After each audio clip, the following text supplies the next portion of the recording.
Good Good evening, evening, sir. sir. Mr. Surya, sir. Yes, very good evening, sir. Class continue பண்ணலாம் sir. Okay, Thank you. okay. Okay, sir. Right, sir. Right, sir. சில நம்ம பாருங்க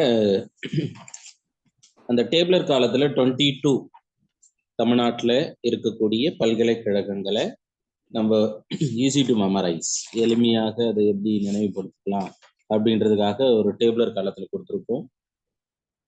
தென்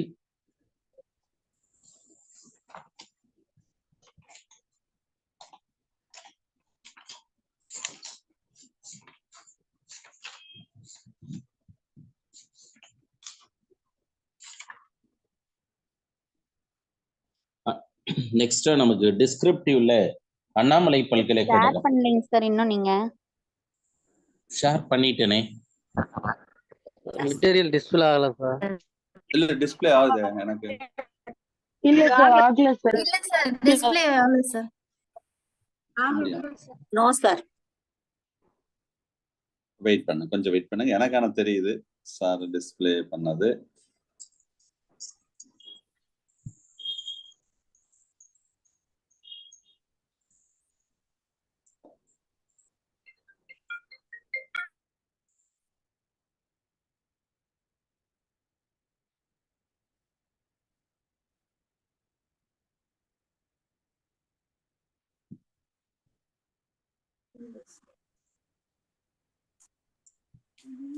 தெரியுதுங்களா sir? பாருங்க sir. ஓகேங்க sir. Yes sir, yes sir, yes sir. Yes sir.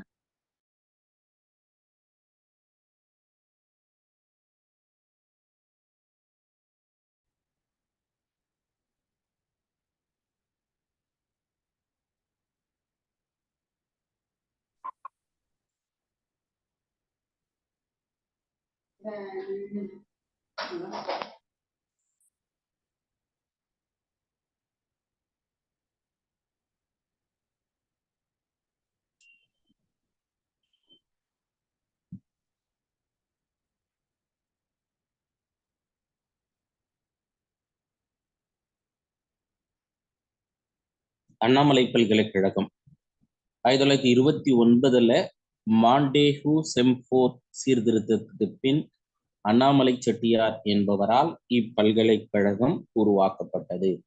அதனால நமக்கு previous year question என்ன சார் அப்படின்னாக்கா, இந்தியாவிலேயே முதல் தனியார் பல்கலைக்கழகம் சார், ஃபர்ஸ்ட் பிரைவேட் யூனிவர்சிட்டி அப்படின்னாக்கா இன் இந்தியா அண்ணாமலை பல்கலைக்கழகம்.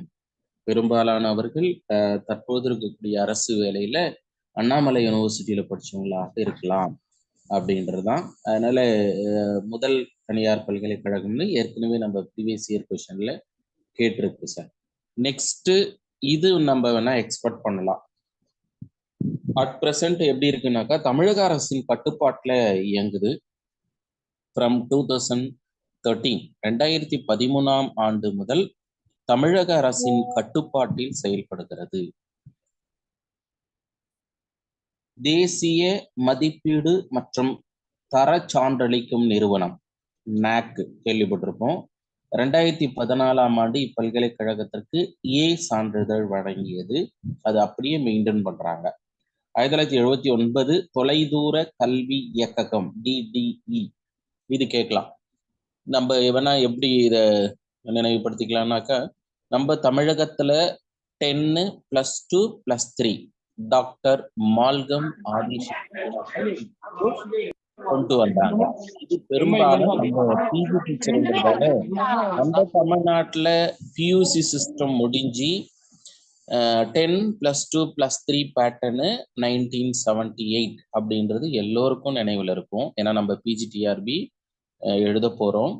அதே மாதிரி நீங்க அப்ளிகேஷன் வந்து ஆன்லைன்ல அப்ளை பண்ணும் போதும் இந்த கேட்டகரி ஒன்று கேட்டு 10+2+3 பேட்டர்னா அப்படின்னு.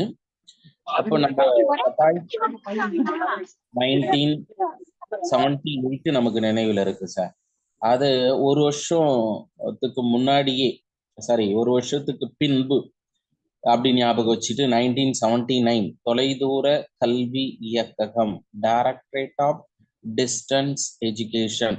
பெரும்பாலும் யூனிவர்சிட்டி ஃபார்ம் பண்ணாங்கன்னா நெக்ஸ்ட் என்ன பண்ணணும் சார்னா, நான் ஃபார்மல் கொடுக்கறதுக்கு ரெடி ஆகணும். ஏன் அப்படின்னா நம்ம Indian constitution universalisation of primary education, universalisation of higher education, reformed committee like new education policy, புதிய தேசிய கல்விக் கொள்கை 2020. இந்த கல்வி குழுவின் பரிந்துரைப்படி அனைவருக்கும் உயர்கல்வி RUSA ராஷ்டிரிய உத்தாச்சார் சிஷ்யா அபியான் அப்படின்ற திட்டம் பின்பற்றப்படுது சார். அதனால இப்போ அனைவருக்கும் உயர்கல்வி என்ற ஒரு திட்டம் இருக்கிறதால கட்டாயம் பல்கலைக்கழகங்கள் வச்சுட்டு இருக்கிறவங்க என்ன பண்ணணும்னா டிஸ்டன்ஸ் மோட்ல எஜுகேஷன் ப்ரொவைட் பண்ணணும் அப்படின்றதுதான். இப்போ நம்ம இம்பார்ட்டண்டா அண்ணாமலை யூனிவர்சிட்டியில 1929 are first private university are நம்ம தமிழக அரசின் கட்டுப்பாடு 2013, அப்படி இல்லைன்னா DDE. நெக்ஸ்ட்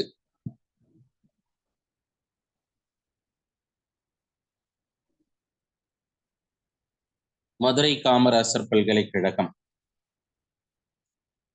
1966 மெட்ராஸ் பல்கலைக்கழக விரிவாக்க மையத்தின் extension centre of the university of Madras.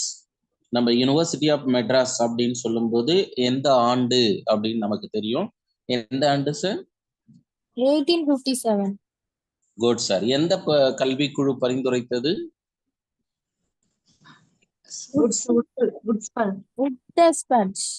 Very good sir. Woods dispatch, Woods அறிக்கை. நமக்கு இந்த இயர்ஸ் வந்து மறக்காம இருக்கணும் அப்படின்னா நீங்க மேக்சிமம் கார்லேட் பண்ணணும் சார். கார்லேட் பண்ணி படிச்சீங்கன்னா ரொம்ப ஈஸியா இருக்கும். ஏன்னா வுட்ஸ் டிஸ்பேட்ச் அப்படின்னு சொல்லும்போது 54 அப்படின்னு நம்ம படிச்சிருக்கோம். அடுத்து அந்த கமிஷனுடைய ரெக்கமெண்டேஷன் 3 ஆண்டுகள் கழித்து அதனுடைய பரிந்துரையாக இங்கிலாந்துல இருக்கிற மாதிரி அதே தரத்தோடு பல்கலைக்கழகமாக மும்பை, கொல்கத்தா, மெட்ராஸ் இந்த 3 மாகாணங்கள்ல முதல்ல பல்கலைக்கழகங்கள் அரசால் உருவாக்கப்பட்டது. அதனால அந்த இடம் நம்ம தொடர்படுத்திக்கலாம். ஆனா அதனுடைய எக்ஸ்டென்ஷன் தான் மதுரையில் இருக்கக்கூடிய காமராசர் பல்கலைக்கழகம். எப்போ அப்படின்னு பார்க்கும்போது 1966. அப்ப நம்ம பல்கலைக்கழகம் சென்னை பல்கலைக்கழகம், அதுக்கு அடுத்தது காமராசர் பல்கலைக்கழகம். யூஸ்வலா நம்ம ஹைகோர்ட் பார்த்துருப்பீங்க. அதே ஹைகோர்ட்டுடைய பிரான்ச் தான் தற்பொழுது மதுரையிலையும் இருக்கு. அதே மாதிரி இதை தொடர்படுத்தி நம்ம நினைவுல இருக்கும்போது மறக்க வாய்ப்பு இல்லை. இது நம்ம இன்ஃபர்மேஷன் தான். அப்போதைய ஜனாதிபதி ஜாகிர் ஹுசேன் 1968ல. அதுக்கு அடுத்தது இந்த பல்கலைக்கழகத்தின் மூலமாக தொலைதூர கல்வி 1971. அப்ப இங்க நீங்க பார்க்கும்போது பார்க்கலாம் 1979க்கு பின்புதான் தொலைதூர கல்வி இயக்ககம் அண்ணாமலை பல்கலைக்கழகத்துல உருவாக்கப்பட்டது. ஆனா இதுக்கு முன்பே பாருங்க 1971ல தொலைதூர கல்வி இயக்ககம் மதுரை காமராசர் பல்கலைக்கழகத்தின் மூலமாக உருவாக்கப்பட்டிருக்கு. அப்போ இந்த சென்னை பல்கலைக்கழகத்தினுடைய ஒரு பிரான்ச்சா மதுரை பல்கலைக்கழகம்னு உருவாக்கப்பட்டு 78க்கு பின்புதான் மதுரை காமராஜ் பல்கலைக்கழகம் என பெயர் மாற்றம் பெற்றது. அது கூட நம்ம கேள்வியில கேட்கலாம் சார். 1966ல ஸ்டார்ட் ஆகி 78ல தான் மதுரை காமராசர் பல்கலைக்கழகம். அதுக்கு முன்னாடி வரை சென்னை பல்கலைக்கழகத்தினுடைய ஒரு துணையாக பார்க்கப்பட்டு வந்தது. தென் தமிழ்நாடு வேளாண்மை பல்கலைக்கழகம். இது நம்ம ப்ரீவியஸ் இயர் கொஸ்டின்ல கேட்டிருக்காங்க சார். எங்க அப்படின்னாக்கா தமிழ்நாடு வேளாண்மை பல்கலைக்கழகம் இருக்கும் மாவட்டத்தின் பெயர் அப்படின்ற ஒரு வினாதான். Tamil Nadu agriculture university located on அப்படின்னு கேட்டு கோயம்புத்தூர். 1868ஆம் ஆண்டு தொடக்கத்தில் சென்னையில் ஒரு வேளாண் பள்ளிக்கூடம் ஒன்று தொடங்கப்பட்டது. அப்ப 66ல ஹைரார்கி படி நம்ம பார்க்கும்போது 66 அப்படின்றது மதுரை காமராசர் யூனிவர்சிட்டி. அப்படியே 1868ல சென்னையில் ஒரு வேளாண் பள்ளிக்கூடம். அதனைத் தொடர்ந்து 6ல கோயம்புத்தூருக்கு இடமாற்றம். 1920ல சென்னை பல்கலைக்கழகத்துடன் இணைக்கப்பட்டது. அப்போ நியரஸ்ட் பாத்தீங்க அப்படின்னா 1857, இது 1868. அப்போ 9 ஆண்டுகளா 11 ஆண்டுகள் நம்ம சென்னை பல்கலைக்கழகத்தோட அதுக்கு அடுத்தது மும்பை. எப்பொழுதும் நம்ம நோன் டு அன்னோன், தெரிஞ்சதுல இருந்து தெரியாததை தொடர்புபடுத்துகிறோம். நமக்கு எல்லாருக்கும்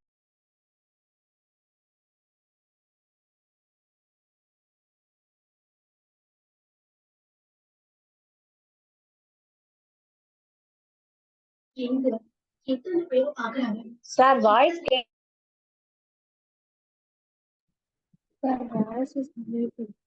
சார் மியூட்ல இருக்காங்க. ஓகே, கோகோஸ்ட் வந்து மியூட் ஆல் போடக்கூடாது. சப்போஸ் கோகோஸ்ட் மியூட் ஆல் போட்டா எல்லாருமே மியூட் ஆயிடுவாங்க. ஓகே, சரி, இப்போ சார் திரும்ப அன்மியூட் ஆவாங்க.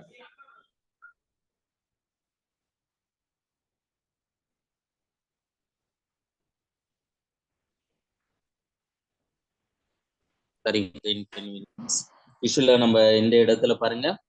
1958 முதல் இது முதுகலை மற்றும் ஆராய்ச்சி பட்டங்களை வழங்கக்கூடிய ஒரு மையமாக மாறியது. Green revolution, blue revolution, white revolution அப்படின்னு 3 விஷயம் நம்ம விலங்கியல்ன்றதால நமக்கு தெரிஞ்ச ஒரு விஷயம். இந்த 3 நிகழ்வும் நடந்ததால் தான் ஓரளவுக்கு லைக் இந்த பாவர்ட்டி அப்படின்ற ஒரு விஷயம், லைக் ஃபுட் ஸ்கார்சிட்டி, உணவு பற்றாக்குறை என்பது ஒரு விஷயத்தெல்லாம் நம்ம குறைச்சிருக்கோம். அப்ப அதுக்கு மிக முக்கிய பங்காற்றியது தமிழ்நாடு அக்ரிகல்ச்சர் யூனிவர்சிட்டி. வேளாண் கல்வி மற்றும் ஆராய்ச்சியின் முழு பொறுப்புகளையும் தமிழ்நாடு வேளாண் பல்கலைக்கழகம் ஏற்றுக்கொண்டிருக்கு அப்படின்றதுதான். அடுத்து அண்ணா பல்கலைக்கழகம்,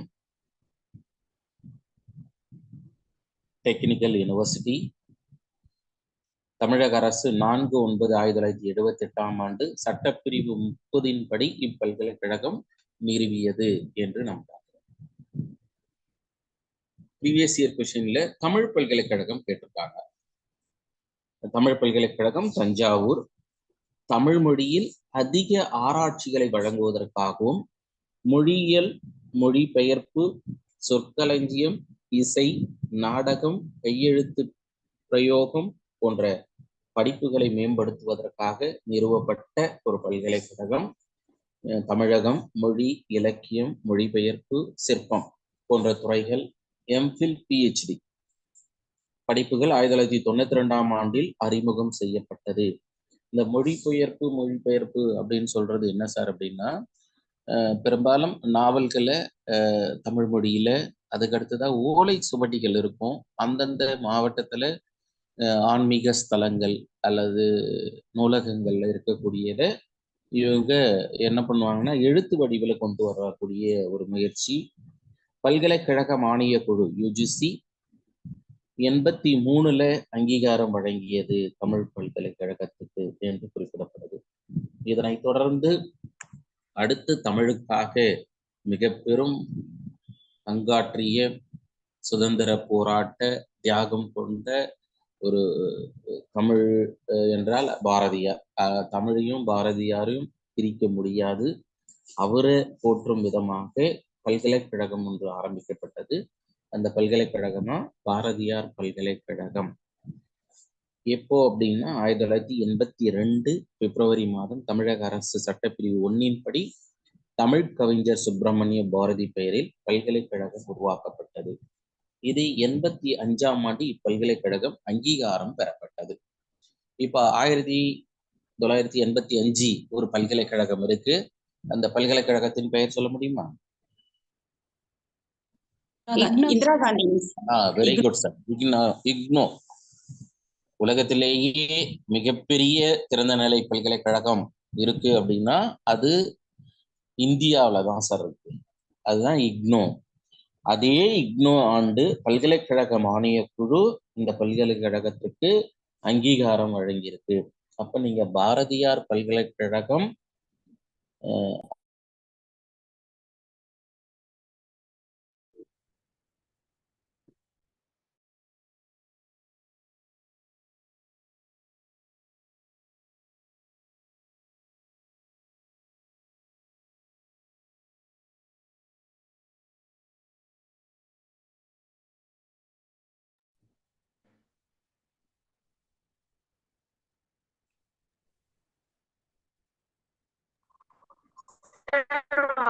கேளுங்க சார். இல்ல சார் அன்மியூட் ஆயிட்டாரு. மியூட் ஆயிட்டா கொஞ்சம் வெயிட் பண்ணுங்க. அன்மியூட் ஆகும்போது.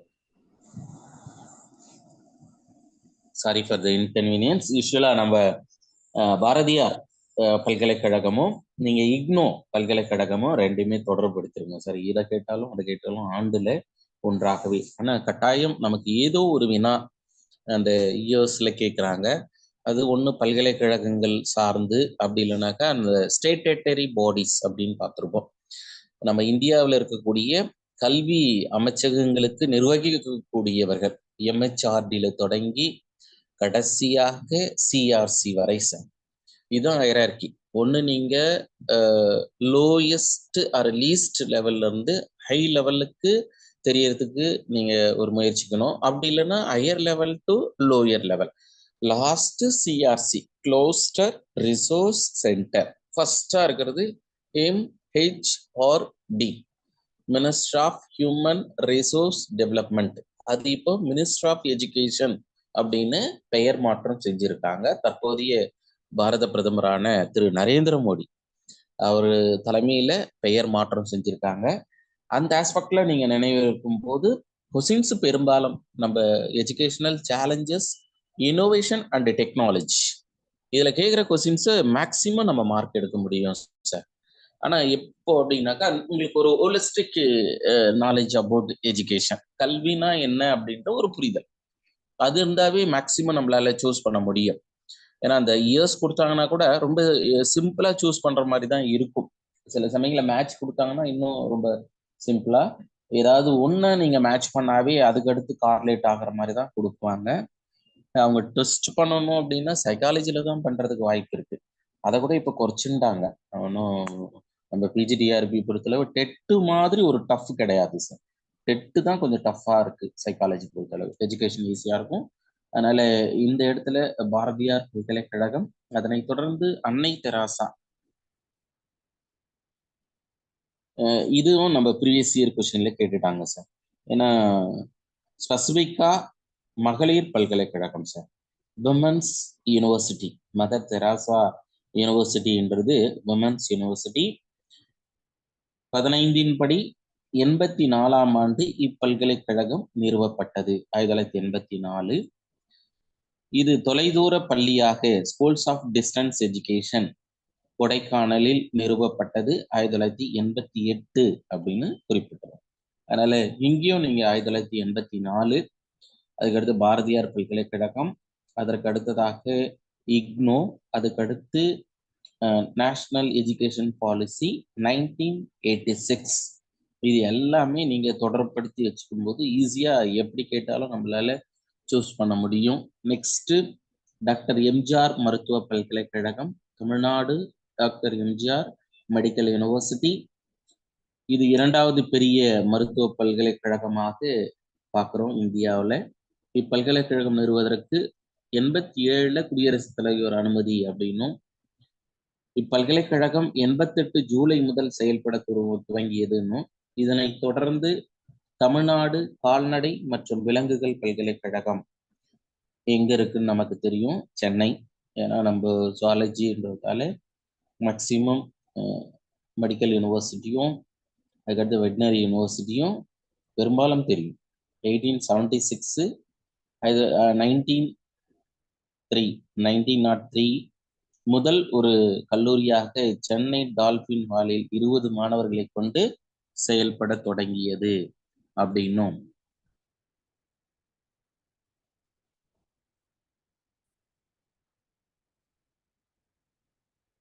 தமிழக அரசு 1989 தமிழ்நாடு கால்நடை மற்றும் விலங்கு அறிவியல் பல்கலைக்கழகம் சட்டம் 4 படி இப்பல்கலைக்கழகம் நிறுவப்பட்டது. அடுத்து மனோன்மணியம் சுந்தரனார் பல்கலைக்கழகம் 90ல மதுரை காமராசர் பல்கலைக்கழகத்திலிருந்து பிரிந்து தனி பல்கலைக்கழகமாக செயல்படுது. அப்போ மெட்ராஸ் யூனிவர்சிட்டி, அடுத்து Madurai university, Madurai Kamarajar university, next Manonmaniam Sundaranar university. இது ஹைரார்கியா Madras university or Madurai university, then Manonmaniam Sundaranar பல்கலைக்கழகம் யூனிவர்சிட்டிஸ் 90. அடுத்ததாக தமிழ்நாடு டாக்டர் அம்பேத்கர் சட்ட பல்கலைக்கழகம், அம்பேத்கர் லா யூனிவர்சிட்டி, தமிழக அரசு 1996 1996ஆம் ஆண்டு ஒரு சட்டம் இயற்றி இப்பல்கலைக்கழகம் சென்னையில் நிறுவியது. இப்போ சட்ட பல்கலைக்கழகம் டாக்டர் அம்பேத்கர். அதுக்கு அடுத்தது இந்தியாவில் முதல் திறந்தநிலை பல்கலைக்கழகம், first open university in India அப்படின்னு கேட்டாங்கன்னா தெலுங்கானா யூனிவர்சிட்டி. அது at present renamed doctor Ambedkar open university sir. First அந்த யூனிவர்சிட்டி ஃப்ரேம் பண்ணும்போது என்ன பண்ணாங்க அப்படின்னா தெலுங்கானா ஓப்பன் யூனிவர்சிட்டின்னு இருந்தது. அடுத்து டாக்டர் அம்பேத்கர் சட்ட பல்கலைக்கழகமாக, டாக்டர் அம்பேத்கர் ஓப்பன் யூனிவர்சிட்டியாக மாற்றப்பட்டது. அதனால அந்த ஆஸ்பெக்டில் டாக்டர் அம்பேத்கர் சட்ட பல்கலைக்கழகம், டாக்டர் அம்பேத்கர் ஓப்பன் யூனிவர்சிட்டி திறந்தநிலை பல்கலைக்கழகம். இந்த பல்கலைக்கழகம் தமிழகத்தில் உள்ள அனைத்து சட்டக்கல்லூரிகளிலும் தன் கட்டுப்பாட்டின் கீழ், எப்படி நம்ம டிஎன்டி யூனிவர்சிட்டி இருக்கோ, பிஎட் காலேஜ் எல்லாம் under the control TNT university. அதே ஆஸ்பெக்ட் தான் டாக்டர் அம்பேத்கர் சட்ட பல்கலைக்கழகம். இந்த பல்கலைக்கழகம் 20/9/1997 அன்று ஜனாதிபதி திரு KR நாராயணன் அவர்களால் துவங்கப்பட்டது. இந்த பல்கலைக்கழக வளாகத்துல 2002ஆம் ஆண்டு ஒரு சட்ட பள்ளி நிறுவப்பட்டது அப்படின்னு சொல்லப்படுது சார்.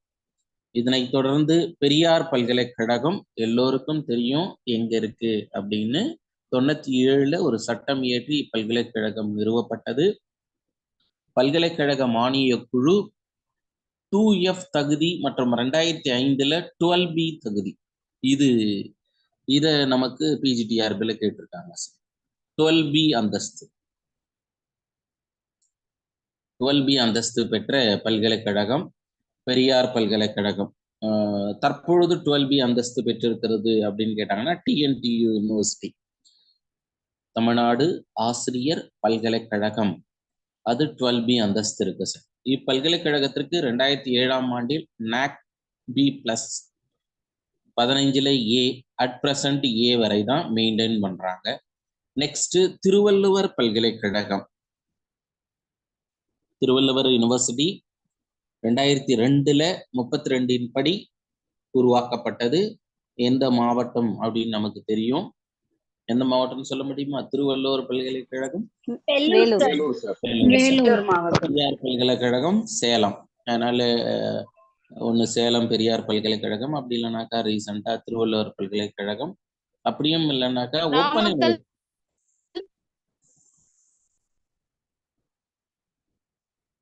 தமிழ்நாடு திறந்தநிலை பல்கலைக்கழகம், உலகின் முதல் திறந்தநிலை பல்கலைக்கழகம், இங்கிலாந்துல 1969 நிறுவப்பட்டது சார். இது நம்ம PGTRBல இந்த கொஸ்டின்ஸ் ப்ரீவியஸ் இயர் கொஸ்டின். உலகின் முதல் திறந்தநிலை பல்கலைக்கழகம் அப்படின்னும் போது இங்கிலாந்து சார். அடுத்து இந்தியா அப்படின்னா ஆந்திர பிரதேஷ்.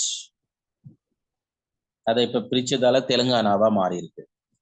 1971 ஜனவரி மாதத்துல முதலில் மாணவர் சேர்ந்தது என்றும், 2002 தமிழக சட்டப்பிரிவு 27 படி இதனுடைய நோக்கம் என்ன அப்படின்னா உயர்கல்வி பயிலாதவர்களுக்கு உயர்கல்வியை வழங்குறது அப்படின்றதுதான் இதனுடைய அப்ஜெக்டிவ்ஸ். 2003 திறக்கப்பட்டதாகவும் 2015 செப்டம்பர் மாதத்தில் UGC அங்கீகரிக்கப்பட்ட ஒரு பல்கலைக்கழகமாகவும். இது எங்க இருக்கு அப்படின்னாக்கா சென்னை, தமிழ்நாடு திறந்தநிலை பல்கலைக்கழகம், தமிழ்நாடு ஓப்பன் யூனிவர்சிட்டி, தமிழ்நாடு உடற்கல்வி மற்றும் விளையாட்டு பல்கலைக்கழகம், Tamil Nadu physical education and sports university. இந்தியாவிலேயே முதல் விளையாட்டு பல்கலைக்கழகம். தமிழகத்திற்கு நிறைய சிறப்புகள் உண்டு சார் கல்வி சார்ந்து. எடுத்துக்காட்டா சொல்லட்டோமா, நம்ம new education policy chairperson Kasturi Ranga இந்த கமிட்டியினுடைய main objectives as well as the expectation என்ன சார் அப்படின்னா 2030 இந்தியாவில் 50%, இந்தியாவில் 50% பேர் உயர்கல்வி பெற்றிருக்கணும் எப்போ சொல்றாங்க அப்படின்னா 2030. ஆனா அட் பிரசன்ட் இந்தியா தமிழ்நாட்டை பொறுத்தளவு 51.5% சார் ஹையர் எஜுகேஷன். அப்படின்னா அப்போ கட்டாயம் இந்தியாவை பொறுத்தளவு school as well as the higher education அதுல மேக்சிமம் டாப் மோஸ்ட் இருக்கிறது சவுத் இந்தியாவா இருக்கலாம். கேரளா, கர்நாடகா, ஆந்திரா, தமிழ்நாடு எஜுகேஷன் ரிலேட்டட் அப்படின்னும் போது அதனால இந்த இடம் நம்ம கொஸ்டின்ஸ் இருக்கலாம். தமிழ்நாடு ஒய்எம்சி கல்லூரி பல்கலைக்கழகம், அடுத்ததாக தமிழ்நாடு ஆசிரியர் கல்வியியல் பல்கலைக்கழகம், Tamil Nadu teacher education university. Sir excuse me சொல்லுங்க சார். சார் ஓப்பன் யூனிவர்சிட்டி வந்து ஃபர்ஸ்ட் இங்கிலாந்துல சொன்னீங்க இல்லைங்களா, அதுக்கப்புறம் வந்து தெலுங்கானான்னு ஒண்ணு சொன்னீங்க இல்லைங்க சார், அது தெலுங்கானாக்கு அப்புறம் தான் தமிழ்நாடுல வந்துச்சுங்களா? இல்ல நீங்க என்ன கேக்குறீங்க? ஓப்பன் யூனிவர்சிட்டி இங்கிலாந்துல வந்து ஃபர்ஸ்ட் 1970 சொன்னீங்க சார். எஸ்.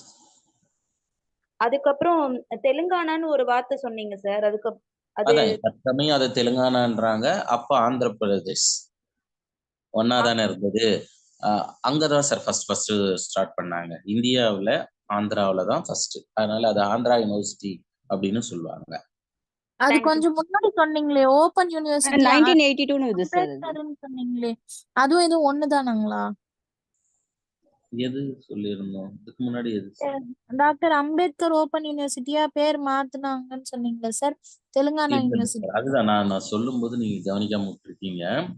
யூஸ்வலா நம்ம என்ன சொன்னோம் அப்படின்னா Andhra Pradesh open university sir, அதான் ஃபர்ஸ்ட். அதை இப்ப ரீநேம்ல எப்படி இருக்குன்னா டாக்டர் அம்பேத்கர் ஓபன் யூனிவர்சிட்டி. எதுக்காகனாக்கா டாக்டர் அம்பேத்கர் அப்படின்னாவே சட்ட பல்கலைக்கழகம் மட்டும்னு நீங்க தவறா சூஸ் பண்ற கூடாது அப்படின்றதுக்காக கார்லேட் பண்ண சார். ஆனா யூஸ்வலா நம்ம அந்த இடம் வரும்போது டீட்டெயிலாக பார்ப்போம். ஆனா அட் பிரசன்ட் அந்த யூனிவர்சிட்டியுடைய நேம் எப்படி இருக்குன்னா டாக்டர் அம்பேத்கர் ஓப்பன் யூனிவர்சிட்டி. நாம ஏன் கார்லேட் பண்ணோம்னா பிஃபோர் தட் நம்ம பார்க்கும்போது தமிழ்நாடு டாக்டர் அம்பேத்கர் லா யூனிவர்சிட்டின்னு பார்த்தோம். சில சமயங்கள்ல ஃபர்ஸ்ட் யூனிவர்சிட்டின்னு கேட்டு அதுல அம்பேத்கர் ஓப்பன் யூனிவர்சிட்டின்னு கொடுக்கும்போது நீங்க மிஸ் இன்டர்பிரேஷன் தவறாக தொடர்புபடுத்தி இல்ல அம்பேத்கர்னாவே சட்ட பல்கலைக்கழகம் தான், ஓப்பன் யூனிவர்சிட்டி வராது அப்படின்னு மிஸ் இன்டர்பிரேட் பண்ணி கரெக்டான ஆன்சர் விட்டுட்டு ராங்கான ஆன்சருக்கு நம்ம மைண்ட் போயிடக்கூடாது. அதுக்காக நான் கார்லேட் பண்ணேன் sir. Are you understand? Yes sir. Next Tamil Nadu ஆசிரியர் கல்வியியல் பல்கலைக்கழகம், தமிழ்நாடு டீச்சர்ஸ் எஜுகேஷன் யூனிவர்சிட்டி. அதனால இது TNTEU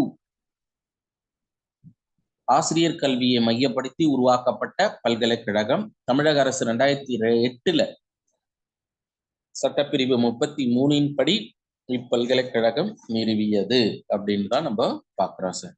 யூஸ்வலா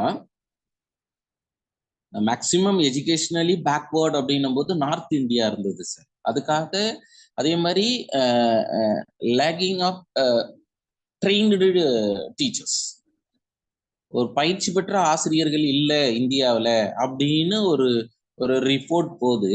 அதுக்காக கவர்மெண்ட் என்ன பண்றாங்க அப்படின்னாக்கா ஓப்பன் சிஸ்டமா பிஎட் காலேஜ் ஓப்பன் பண்றதுக்கு ரெக்கமெண்ட் பண்றாங்க. அப்போ அட் ப்ரெசென்ட் எங்க ஹையா இருக்குன்னா தமிழ்நாட்டில் இருக்கு. ஆனா தமிழ்நாட்டில் என்ன பண்ணிட்டாங்கன்னா நிறைய பிஎட் காலேஜ் ஓப்பன் பண்ணிட்டாங்க. எங்க ஓப்பன் பண்ணணுமோ அங்க ஓப்பன் பண்ணல சார். பீகார், உத்தரப்பிரதேஷ், மத்திய பிரதேஷ், ஜார்க்கண்ட், சத்தீஸ்கர் இந்த இடத்துங்கள்ல பிஎட் காலேஜ் அதிகமாக ஓப்பன் ஆகிருக்கும். அங்கே ஓப்பன் ஆகி படிச்சிருந்தாங்கன்னா உடனே வேலை கிடைச்சிடும். இப்போ நமக்கு நான் டீச்சர்ஸ்ல வந்து பெரும்பாலும் ட்ரைனிங் முடிச்சுட்டு ஜாப் இல்லாமல் இருக்கிறதுக்கு ரீசன் இதுவும் one of the reason sir. இப்போ இது மட்டும் இல்லாமல் விமன்ஸ் எல்லாருமே பிஎட் அப்படின்ற மாதிரியும், அதுக்கு அடுத்ததாக ஃபைனலாக இன்ஜினியரிங் படிச்சவங்க கூட பிஎட் அப்படின்ற மாதிரியும் இப்படிலாம் நம்ம கவர்மெண்ட்டினுடைய பிரின்சிபல் இல்லை, இந்த கொள்கைகள் தவறான கொள்கைகள் வந்து வேற மாதிரி இன்னைக்கு இருக்க பயிற்சி பெற்ற ஆசிரியர்களுக்கு பின்னடைவாக மாறுது. அது கவர்மெண்ட் எந்த கவர்மெண்ட் எப்படின்னுலாம் நம்ம டிஸ்கஷன் போக வேண்டாம். அதெல்லாம் அரசியல் பேஸ்டு, பொலிட்டிக்கல் பேஸ்டு. நம்மளுடைய எய்ம் என்னன்னா காம்படிஷன் எப்படி இருந்தாலும் அதில் சக்ஸஸ்ஃபுல் டீச்சர்ஸாக நம்ம வர்றதுக்கான ஒரு முயற்சி. இப்போ அந்த பேசிஸில் தமிழ்நாடு எஜுகேஷன் பார்த்துருந்தோம். அதுக்கடுத்து டிஎன்டிஇயு யூனிவர்சிட்டி. தமிழ்நாட்டில் பாருங்க தனி யூனிவர்சிட்டியே ஃபார்ம் பண்ணிட்டாங்க. சர்ப்ளஸாக டீச்சர்ஸ் இருக்கும்போது, டீச்சர் ட்ரெயினடு டீச்சர் இருக்கும்போது இப்படிலாம் ஒரு சேஞ்சஸ் நடந்துருச்சு. சரி சார், எனிவே இப்போ லாஸ்டா ஜெயலலிதா, டாக்டர் ஜெயலலிதா மீன்வள பல்கலைக்கழகம் 2014 திருத்தப்பட்டது. தற்சமயம் இந்த பல்கலைக்கழகம் இதை கேட்க வாய்ப்பு இல்லை சார். லாஸ்டா தமிழ்நாடு டாக்டர் ஜெயலலிதா மீன்வள பல்கலைக்கழகம் கேட்க வாய்ப்பில்லை. என்ன காரணம்னு சொல்ல முடியுமா? Sir government DMK. Oh, DMK கவர்மெண்ட்ன்றதால கேட்க கவர்மெண்ட் மாட்டாங்க. கேன்சல் பண்ணிச்சு. வெரி குட் சார், கேன்சல் பண்ணிட்டாங்க சார். அப்ப இருந்தாலும் நம்ம இன்ஃபர்மேஷனுக்காக வச்சிருக்கோம் சார். சரிங்களா? அடுத்ததாக ஃப்ளோட்டிங் யூனிவர்சிட்டி. இங்க நம்ம கொஸ்டின்ஸ் கேட்குறாங்க, கவனிச்சிருப்பீங்க. சில ப்ரீவியஸ் இயர் கொஸ்டின் பேப்பரை நீங்க சர்ச் பண்ணும்போது ஃப்ளோட்டிங் யூனிவர்சிட்டில இருந்து கொஸ்டின்ஸ் கேட்டிருப்பாங்க. இந்த ஃப்ளோட்டிங் யூனிவர்சிட்டியும் one of the non formal education அப்படின்னு எடுத்துக்கலாமா?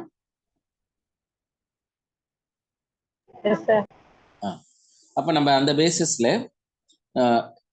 இதுல கடல் பகுதியில் செமஸ்டர் அட் சி எஸ்ஏஎஸ் 1963 1963 நிறுவப்பட்ட ஒரு திட்டம். இது மிதக்கம் பல்கலைக்கழகம், இந்தியாவில் அல்ல, அமெரிக்காவில்.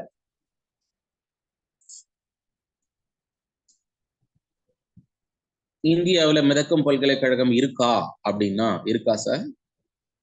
அது நீங்க தான் சொல்லணும்ன்றீங்களா? SS யூனிவர்சிட்டியா sir? இந்தியாவில் மிதக்கம் பல்கலைக்கழகம் இருக்கா? Yes or no? இருக்கு சார். Yes sir. எஸ்னாக்கா ரீசன் சொல்லுங்க, இல்ல நேம் ஆஃப் த யூனிவர்சிட்டி சொல்லுங்க. Floating university SS university. அதுதான். என்ன சார் அப்படின்னா எஸ்எஸ் யூனிவர்ஸ்ன்றது மிதக்கம் பல்கலைக்கழகம் எஸ்எஸ் யூனிவர்ஸ் சென்னைக்கு வந்தது சார். எப்போ அப்படின்னா 1978, மறக்க மாட்டோம்னு நினைக்கிறேன். 1978 10+2+3 பேட்டர்ன் இன் தமிழ்நாடு. நம்ம தமிழகத்துல பேட்டர்ன் ஆஃப் எஜுகேஷன்ல 10+2+3. அதனால நீங்க எஸ்எஸ் யூனிவர்ஸ்ன்றது நம்ம தமிழ்நாட்டில் இருக்கக்கூடிய யூனிவர்சிட்டின்னு நினைக்க வேண்டாம். நம்ம தமிழகத்திற்கு விசிட் வரும் இல்லை. இந்த university different culture, social and culture study பண்ணுவாங்க. உலக சமூக கலாச்சாரத்தை பத்தி படிக்கக்கூடிய ஒரு நிகழ்வா கொண்டு வருவாங்க.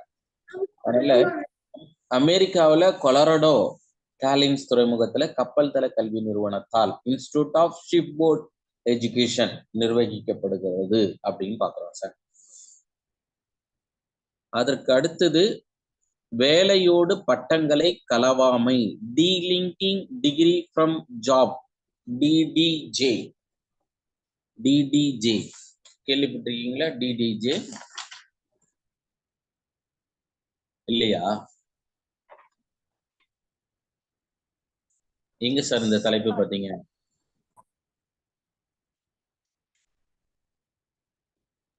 சிலபஸ் எக்ஸ்பிளைன் பண்ணும்போது சொன்னீங்க. குட் சார், அவ்வளவுதான், ஒன்றும் டவுட்டே வேண்டாம் சார். நம்ம சிலபஸ் யூனிட் 1 ரீட் பண்ணோம் பார்த்தீங்களா? அப்போ அந்த சிலபஸ்ல கொடுத்துருக்கு sir DDJ, delinking degree from job அப்படின்னு சொல்லிட்டு 1956 கேள்விப்பட்டிருப்போம். சேவைக்குழு இளநிலை அதிகாரிகளுக்கான தகுதியான பட்டங்களை நீக்க வேண்டும் என்று கூறியது. அதனால்தான் பெரும்பாலும் நீங்க பார்த்திருப்பீங்க, என்ன நம்ம ஹையர் போஸ்ட் அப்படின்னு சொல்றது குரூப் 1 தமிழ்நாடு, கரெக்டுங்களா? தமிழ்நாட்டுல குரூப் 1. இந்தியான்னு எடுத்துக்கிட்டீங்கன்னா சிவில் சர்வீசஸ். நம்ம தமிழ்நாட்டுல டெப்டி கலெக்டர் வந்து தமிழ்நாட்டுல உருவாக்க முடியும். கலெக்டர் வந்து சென்ட்ரல் கவர்மெண்ட் கண்ட்ரோல் இருக்கு. அப்ப நம்ம பார்க்கும்போது அந்த first group in Tamil Nadu, then in India civil service. அப்போ இந்த சிவில் சர்வீஸும் இதையும் நீங்க கம்பேர் பண்ணும்போது இதுக்கு என்னதான் குவாலிஃபிகேஷன் அப்படின்னும் போது எனி டிகிரி சார் இல்ல. ஆனா பிஜி டீச்சருக்கு தான் ஏனோ தெரியல பிஎஸ்சி ஜுவாலஜி முடிச்சு, எம்எஸ்சி ஜுவாலஜி முடிச்சு, அதுக்கடுத்து பிஎட் ஒரு 2 வருஷம், அதே மாதிரி ஆர்ட்ஸ் விங்காக இருந்தாலும் சயின்ஸ் விங்காக இருந்தாலும் எம்எஸ்சி, எம்ஏ, எம்காம், அதுக்கடுத்து பிஎட் ஒரு 2 இயர்ஸ். இது இது என்ன சொல்றதுனே தெரியல. யாரு ஃப்ரேம் பண்றாங்க, என்ன ரீசனு? நம்ம Indian government delinking degree from job, இது வந்து அண்டர் த கான்ஸ்டியூஷன். இது maximum qualification degree, that's all. இதுக்கு அடுத்து வேணா ட்ரைனிங் வேணா கொடுக்கலாமே தவிர அதுக்கு எம்எஸ்சி முடிச்சு ட்ரைனிங் படிக்கணும்னு அவசியம் இல்லை. இதெல்லாம் தேவையில்லாம பெரும்பாலும் நம்ம இந்த ஸ்கூல் எஜுகேஷன் அண்ட் காலேஜுக்கே வெறும் எம்எஸ்சி தான் சார், பிஎடே கிடையாது. எம்எஸ்சி, எம்ஏ நீங்க பார்த்துருக்கலாம். நீங்களாவது யாருன்னா எஜுகேஷன் மினிஸ்டரா வந்தீங்கன்னா சேஞ்ச் பண்ணி விடுங்க, தவறே இல்லை. BSc BEd enough. வேணா டீச்சரா வேலை பார்க்கணும், ட்ரைனிங் வேணும்னு நினைச்சாக்கா பிஎட் படிச்சிருந்தா போதும் அப்படின்னு இதை விட்டுட்டு அதையே கொண்டு போறது. இப்போ காலேஜ் ப்ரொஃபஸரே just M Com or MSc or MA, அவ்வளோதான் குவாலிஃபிகேஷனு. அப்புறம் சார் பிஹெச்டி அப்படின்லாம் சில பேர் நினைக்கலாம். அதெல்லாம் ரீடரா போறதுக்கான தானே தவிர அசிஸ்டன்ட் ப்ரொஃபஸர் கிடையாது சார். அதெல்லாம் இன்சென்டிவ்காக அப்பெல்லாம் படிச்சாங்க. எம்ஃபில் படிச்சா ஒரு இன்சென்டிவ், பிஹெச்டி படிச்சா ஒரு இன்சென்டிவ். அதுக்கு முன்னாடி நம்ம கவர்மெண்ட்ல ஸ்கூல் எஜுகேஷன்லேயே கொடுத்துட்டு இருந்தாங்க, அதையும் ஸ்டாப் பண்ணிட்டாங்க, என்னன்னு தெரியல. சரி சார், எனிவே இப்போ நம்ம இந்த இடத்துல 1956 கொஸ்டின்ஸ் இருக்கலாம் சார். நெக்ஸ்ட், இந்தியா முழுவதும் 10+2+3 என்ற பொதுவான கல்வி முறை ஏற்படுத்த விரும்பியதும் இந்த ஆஸ்பெக்ட் தான் சொல்றோம். சில சமயங்கள்ல இதுல ஒரு பாயிண்ட் மட்டும் அடிஷன் நோட் பண்ணிடலாமா? 1974 1974ஆம் ஆண்டு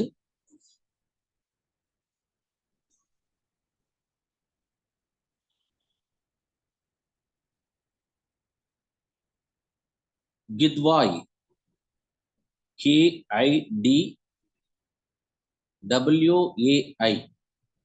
the educationist of Gidwai, UPSC தலைவர்,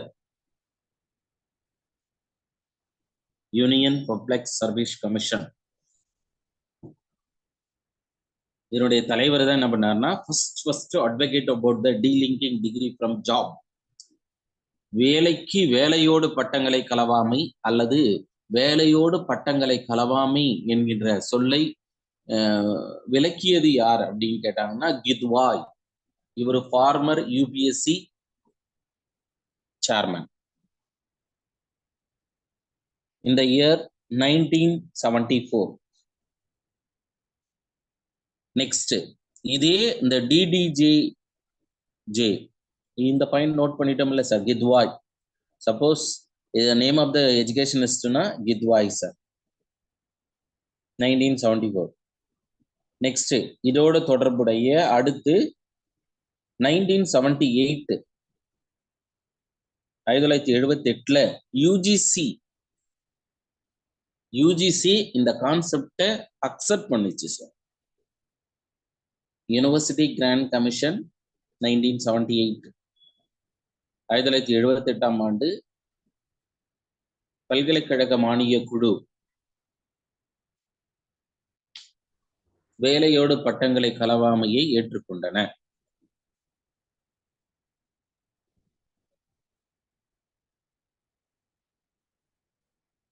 அடிஷனலா இங்க 2 பாயிண்ட் மட்டும் நீங்க நோட் பண்ணுங்க சார். ஒரு பாயிண்ட் 1974 கித்வாய், அடுத்து 1978, அடுத்து ஒரு 4 ஆண்டுகள் கழித்து பல்கலைக்கழக மானிய குழு இதை ஏற்றுக்கொண்டது. அதன் அடிப்படையில தான் இப்ப சிவில் சர்வீஸ் எல்லாமே எனி டிகிரி.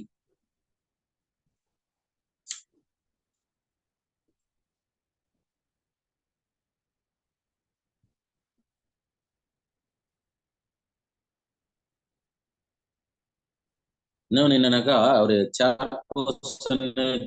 யூபிஎஸ்சி சேர்மன் வந்து கித்வாய் இருந்தாரு இல்ல சார். அவர் இன்னும் என்ன பண்ணாருன்னா, இந்த gifted children from 12th standard 12ஆம் வகுப்புல இருக்கக்கூடிய மீத்திறன் மிக்க மாணவர்களுக்கெல்லாம் காலேஜில் லைக் ஐஏஎஸ் ட்ரைனிங்க்கு நேரடியாக செலக்ட் பண்ணாங்க. எங்கன்னா டேராடூன் அகாடமி ஒன்று இருக்கு, அகாடமிக்கு டைரக்டா செலக்ட் பண்ணாங்க சார். அந்த அளவுக்கு இருந்தது. இப்போதான் வேற மாதிரியான நிகழ்வுகளா இருக்கு. சரி சார், எனிவே நம்ம யூனிட் 1 முடிச்சிட்டோம் sir. Next unit 2 sir unit ஃபர்ஸ்டும் யூனிட் 2வும் எஜுகேஷனல் சேலஞ்சஸ் அண்ட் இன்னோவேஷன் ரிலேட்டடான கான்செப்டுங்க இருக்கும். மேக்சிமம் கான்செப்ட் எஜுகேஷனல் சேலஞ்சஸ், கல்வியில் அறைகூவல். சார் சொல்லுங்க சார். சார் இந்த பேஜ் நம்பர் 22 23 எல்லாம் லாஸ்ட் கிளாஸ் எடுக்கல இல்லைங்களா சார்? லாஸ்ட் கிளாஸ்ல எடுக்கல சார். இந்த ஓப்பன் யூனிவர்சிட்டி, அந்த டாக்டர் அம்பேத்கர் யூனிவர்சிட்டி அதெல்லாம் நம்ம டிஸ்கஸ் பண்ணலையே சார் இன்னும். அதான் அந்த டேபிளர் காலம் மட்டும் பார்த்தா போதும் அப்படின்னு சொல்லிட்டு அதை ஸ்கிப் பண்ணணும். Okay okay sir. Okay sir. Okay okay thank you sir. சரிங்க சார். இப்போ பாருங்க யூனிட் 2 சார். யூனிட் 2ல நமக்கு சிலபஸ்ல நேஷனல் இன்டெகிரேஷன், தேசிய ஒருமைப்பாடு அப்படின்னு ஒரு சாப்டர் இருக்கு. தேசிய ஒருமைப்பாடு, அந்த சாப்டர்ல இருந்து கொஸ்டின்ஸ் இருக்கலாம். அப்படி இல்லைன்னா இன்டர்நேஷனல் அண்டர்ஸ்டாண்டிங், இன்டர்நேஷனல் அண்டர்ஸ்டாண்டிங் அப்படின்னு கேள்விப்பட்டிருப்போம். பன்னாட்டு உணர்வு, பன்னாட்டு உணர்வு அப்படின்றது தான் இன்டர்நேஷனல் அண்டர்ஸ்டாண்டிங். இப்பெல்லாம் நம்ம ஃப்ரம் 1996 1996 இருந்து குளோபலைசேஷனை இந்தியா அக்செப்ட் பண்ணிட்டாங்க சார். யூஸ்வலா இப்போ நம்ம கூட நம்ம நியரஸ்ட் ஒரு டெவலப்டு கண்ட்ரி அப்படின்னா சைனா. சைனா கூட ஒரு ஸ்மூத்தான ரிலேஷன்ஷிப் வந்ததுன்னா இப்போ மேக்சிமம் இந்தியன் பீப்புள்ஸ்க்கு எல்லாருக்குமே ஜாப் கிடைச்சிருக்கும். என்ன ரீசன் சொல்ல முடியும்? எப்படி சைனால இந்தியன் பீப்புளுக்கு ஜாப் கிடைச்சிருக்கும்? சைனால என்ன ப்ராப்ளம்? இதெல்லாம் டிஆர்பில கேட்க மாட்டாங்களேன்றீங்களா? நம்ம ரிலேட்டடுக்காக தான் கேட்கிறேன். ஏன்னா இன்டர்நேஷனல் அண்டர்ஸ்டாண்டிங், பன்னாட்டு உணர்வு. இன்னமும் நம்ம இந்தியாவில் பாகிஸ்தான் கூடயும் சைனா கூடயும் ஒரு ஸ்மூத்தான ரிலேஷன்ஷிப் இல்லாமையே போயிட்டு இருக்கு. Like beginning from after independence, இல்ல சுதந்திரத்துக்கு பின்பு கூட இதே நிலைமையே நீடிக்குது. என்ன ரீசன் சொல்ல முடியுமா? ஆக்சுவலா சைனால பாப்புலேஷன் ரெடியூஸ் ஆயிடுச்சு சார். அதனால ஹியூமன் ரேஸ் அவங்களுக்கு வேண்டும். ஆனா அது அன்பார்ச்சுனேட்டா இந்தியா வந்து ஒரு எனிமி கண்ட்ரியா இருக்கிற ஒரு எதிர்நாடுன்றதால நம்ம இந்தியன் பீப்புள் பெரும்பாலும் வேலைக்கு போகல. ஆனா அது ஒரு வாய்ப்பு கிடைச்சிருந்ததுனாக்கா மேக்சிமம் இந்திய இளைஞர்களுக்கு வேலை வாய்ப்பு சார். ஏன்னா இப்ப இந்தியா வந்து ஒரு சர்ப்ளஸா மாறி இருக்கணும் இல்ல, வேர்ல்டு பாப்புலேஷன்ல நம்பர் 1 இந்தியா அப்படின்னு சொல்லிட்டு இந்தியாவுக்கும் சைனால வந்த நிலைமை கட்டாயம் எப்போ வர வாய்ப்பு அப்படின்னாக்கா 30ல வர வாய்ப்பு. அதெல்லாம் பேஸ்ட் ஆன் த பாப்புலேஷன். அதை பத்தி நம்ம ஸ்டடி பண்ண போறோம். சரி சார், நம்ம second chapter international understanding, then third chapter value education in action. நம்ம இந்த விழும கல்விக்கு என்னதான் செயல் செய்யப்படுது இல்ல, விழும கல்வி அல்லது ஒழுக்க கல்வி இன்னைக்கு பெரிய ஒரு பிக் பேரியரே என்ன அப்படின்னாக்கா, ஓகே சார் எஜுகேஷன் ப்ரொவைட் பண்ணிட்டோம் இந்தியாவில், ஆனா இந்த எஜுகேஷன்ல வேல்யூ எஜுகேஷன் இருக்கா, ஒரு விழுமமான கல்வி இருக்கா அப்படின்னும் போது கொஞ்சம் ஒரு ஒரு ஒரு என்னன்னு யோசிக்க வேண்டிய ஒரு கட்டாயத்துல இருக்கும். அதனால chapter 1 national integration, chapter 2 international understanding, chapter 3 value education. தேசிய ஒருமைப்பாடு, பன்னாட்டு உணர்வு, ஒழுக்க கல்வி. அடுத்து நியூட்ரிஷன் அண்ட் ஹெல்த். இது பிரச்சனையே இல்லை, அவங்க எப்படின்னா கேள்வி கேட்கட்டும், நம்ம இணைப்புல இருக்கக்கூடிய அத்தனை ஆசிரியர்களும் கரெக்டா ஆன்சர் பண்ணுவீங்க. என்ன காரணம் அப்படின்னா பிலாங்கிங் டு ஜூ ஃபேமிலி, நம்ம எல்லாம் விலங்கு குடும்பத்தை சார்ந்தவர்கள். அதனால கட்டாயம் சில பேர் நினைக்கலாம் எங்களையும் விலங்குன்ற வேணா ஒன்னா வச்சுக்கோ அப்படின்லாம் தோணலாம். நம்ம ஜுவாலஜி படிச்சதால அந்த உரிமையோட அந்த வேர்டு யூஸ் பண்ண ஜூ ஃபேமிலி அப்படின்னு சொல்லிட்டு. சரி sir, nutrition and health sir, கட்டாயம் நியூட்ரிஷன் ஹெல்த்து. இதை என்னன்னு சொல்லுவாங்க அப்படின்னா கோர் வேல்யூன்னு சொல்லுவோம் சார், இணை ஒழுக்கம் அப்படின்னு எடுத்துக்குவோம். அதுல sanitation, then safety and first aid sir. Safety and first aid.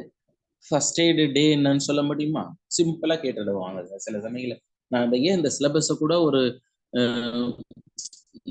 ஒரு எக்ஸ்பிளனேஷன் ரிலேட்டட் கொண்டு போறோம் அப்படின்னா சில சமயங்கள ரொம்ப சிம்பிளா லைக் ஃபர்ஸ்ட் எய்டு டே என்ன அப்படின்னு கேட்கலாம் இல்ல, இல்லை சில சமயங்கள national integration day national integration day. ஏன்னா அந்த டேல இருந்து கம்பல்சரி ஒரு கொஸ்டின் இருக்கும். அந்த கம்பல்சரி கொஸ்டின்ஸ்ல சில சமயம் 2 கொஸ்டின் மாட்டோம் சார். ஒன்னு எஜுகேஷன்ல மாட்டோம், இன்னொன்னு எங்க சார்னா ஜிகேல சார்.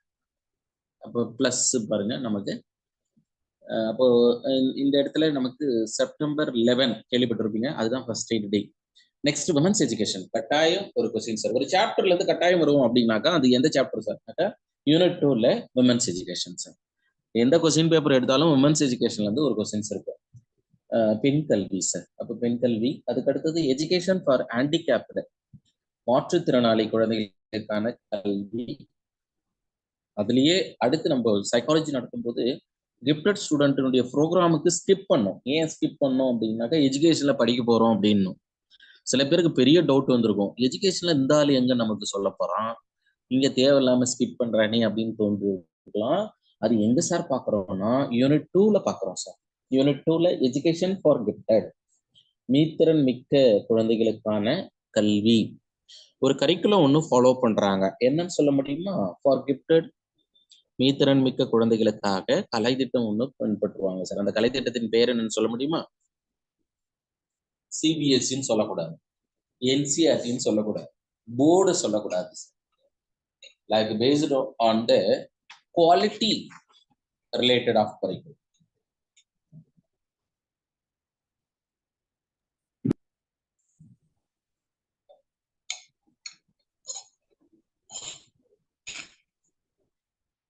சார் இன்க்ளூசிவ் எஜுகேஷனாங்க சார்? இன்க்ளூசிவ் எஜுகேஷன்ன்றது தமிழ்ல ஒருங்கிணைந்த கல்வி சார். அப்போ ஒருங்கிணைந்த கல்வி அப்படின்றது என்னன்னா நார்மல் சில்ட்ரனும் then physically challenged children, then mentally challenged, இந்த குழந்தைங்க எல்லாம் சேர்ந்து படிக்கக்கூடிய இடம் சார். அதானே இன்க்ளூசிவ். ஆமாங்க sir. NIOS Navodaya school national institute of open schooling. Navodaya ஸ்கூலுங்க சார். நவோதயான்றது கிஃப்டட் ஃபார் ரூரல் சில்ட்ரன், இல்ல கிராமப்புற மீத்திறன் மிக்க குழந்தைகளுக்கு. JK school enriched curriculum sir. சரிங்களா? செறிவூட்டப்பட்ட கலை திட்டம் அப்படின்னு சொல்லுவாங்க. என்ன சார் செறிவூட்டப்பட்ட கலை திட்டம் அப்படின்னா, இப்ப எக்ஸாம்பிள் ஹார்மோனல், இப்ப நம்ம ஜஸ்ட் ரிலேட்டட் அண்டர்ஸ்டாண்டிங்காக தான் சொல்றோம் சார். உங்களுக்கு ஏற்கனவே ஒரு அதிகபட்சமான ஒரு லேர்னிங் உங்களுக்கு பிளாட்ஃபார்ம் கொடுத்துருப்பாரு. இப்போ எக்ஸாம்பிள் எம்பிரியாலஜில பார்ச்சுரேஷன் அப்படின்னு ஒரு சாப்டர் இருக்கு.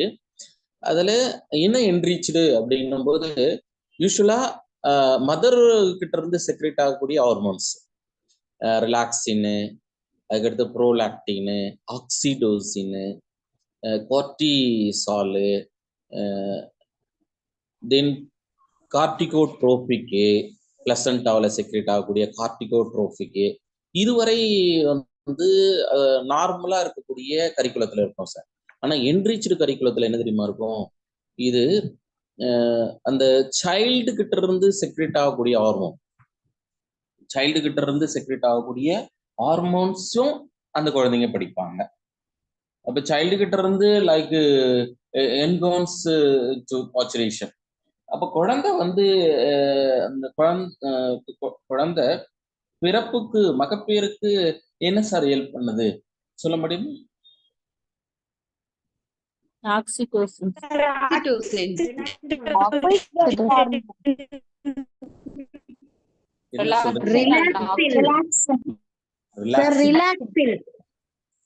ரிலாக்ஸினா, progesterone ஆக்சிடோசின் ஹார்மோன் தான் சார். Okay sir. என்ன விஷயம் அப்படின்னா பேபி வந்து புஷ் பண்ணும் சார். புஷ் பண்ண உடனே லைக் செர்விக்கல் டிப்ல புஷ் பண்ண உடனே ஆட்டோமேட்டிக்கா ஃபீட்பேக், பாசிட்டிவ் ஃபீட்பேக், நீங்க இப்போ ஃபீட்பேக் மெக்கானிசம் நம்ம பாடியில இருக்கு. பாசிட்டிவ் ஃபீட்பேக் ஸ்ட்ரைட்டா ஹைபோதலாமஸ் போகும். ஹைபோதலாமஸ் கிட்ட இருந்து ரிலீசிங் ஹார்மோன் ரிலீஸ் ஆகும் சார். அப்படி ரிலீசிங் ஹார்மோன் ரிலீஸ் ஆகும்போது இந்த கொனடோட்ரோபிக் அட்ரினோ கார்டிகோட்ரோபிக் ஹார்மோன் அது எங்க சார் ஸ்டிமுலேட் பண்ணோம்னா பிட்யூட்ரி. அப்ப பிட்யூட்ரி ஸ்டிமுலேட் பண்ணோம்னா ஆட்டோமேட்டிக்கா கார்டிசால் வந்து அட்ரினல் கிளாண்ட்ல செக்ரேட் ஆகும் சார். அப்ப இந்த ப்ராசஸ் பேபியால தான் சார். இப்போ நம்ம புஷ் பண்ண என்ன ஆகும் அப்படின்னாக்கா ஆக்சிடோசின் என்ற ஹார்மோனும் தென் கார்டிசோனும் ஹையா செக்ரெட் ஆக குழந்தை வந்து ஈஸியா அவுட்ஃபில் ஆகும். At the same time pro prostaglandin அப்படின்னு கேள்விப்பட்டிருப்பீங்க. இந்த ப்ரோஸ்டோகிளாண்டின் செக்ரெட் ஃப்ரம் பேபி.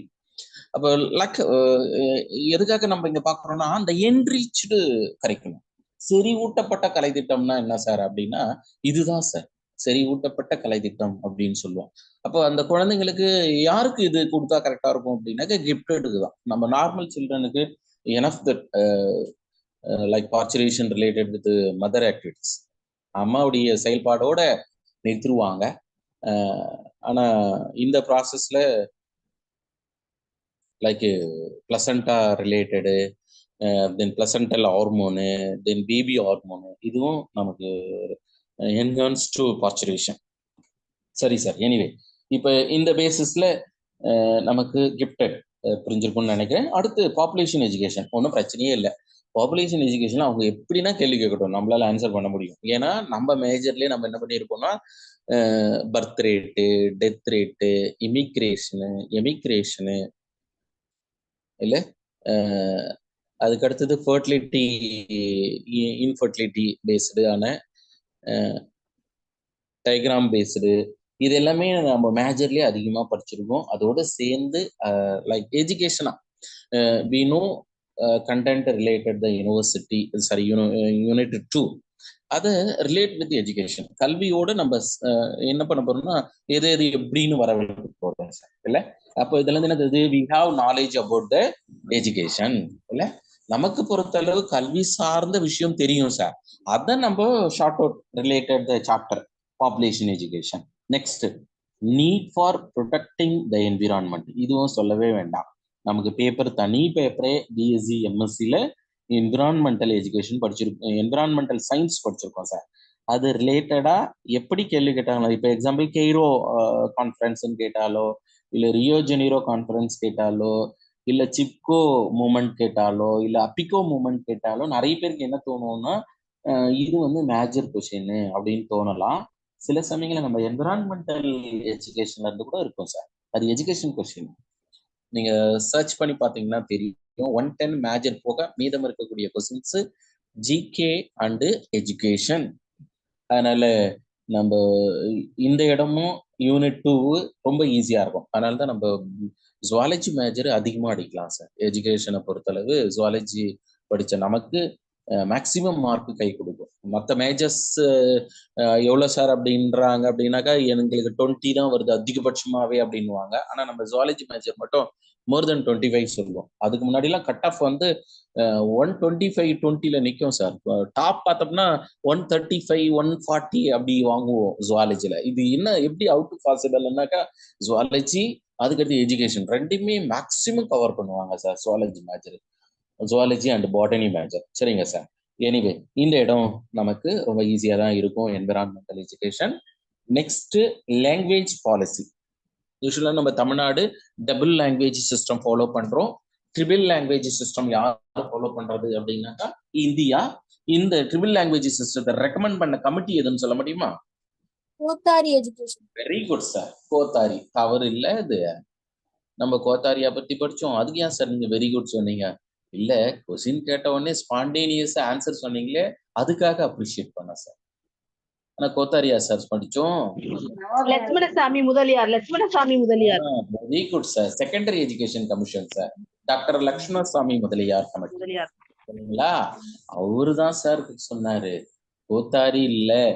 அதனால சில இதெல்லாம் நமக்கு என்னன்னாக்கா யூஸ்வலா ஒரு கொஞ்சம் வித்தியாசமா தெரியும் சார். அதெல்லாம் நம்ம ஈஸியா understanding as well as memorise.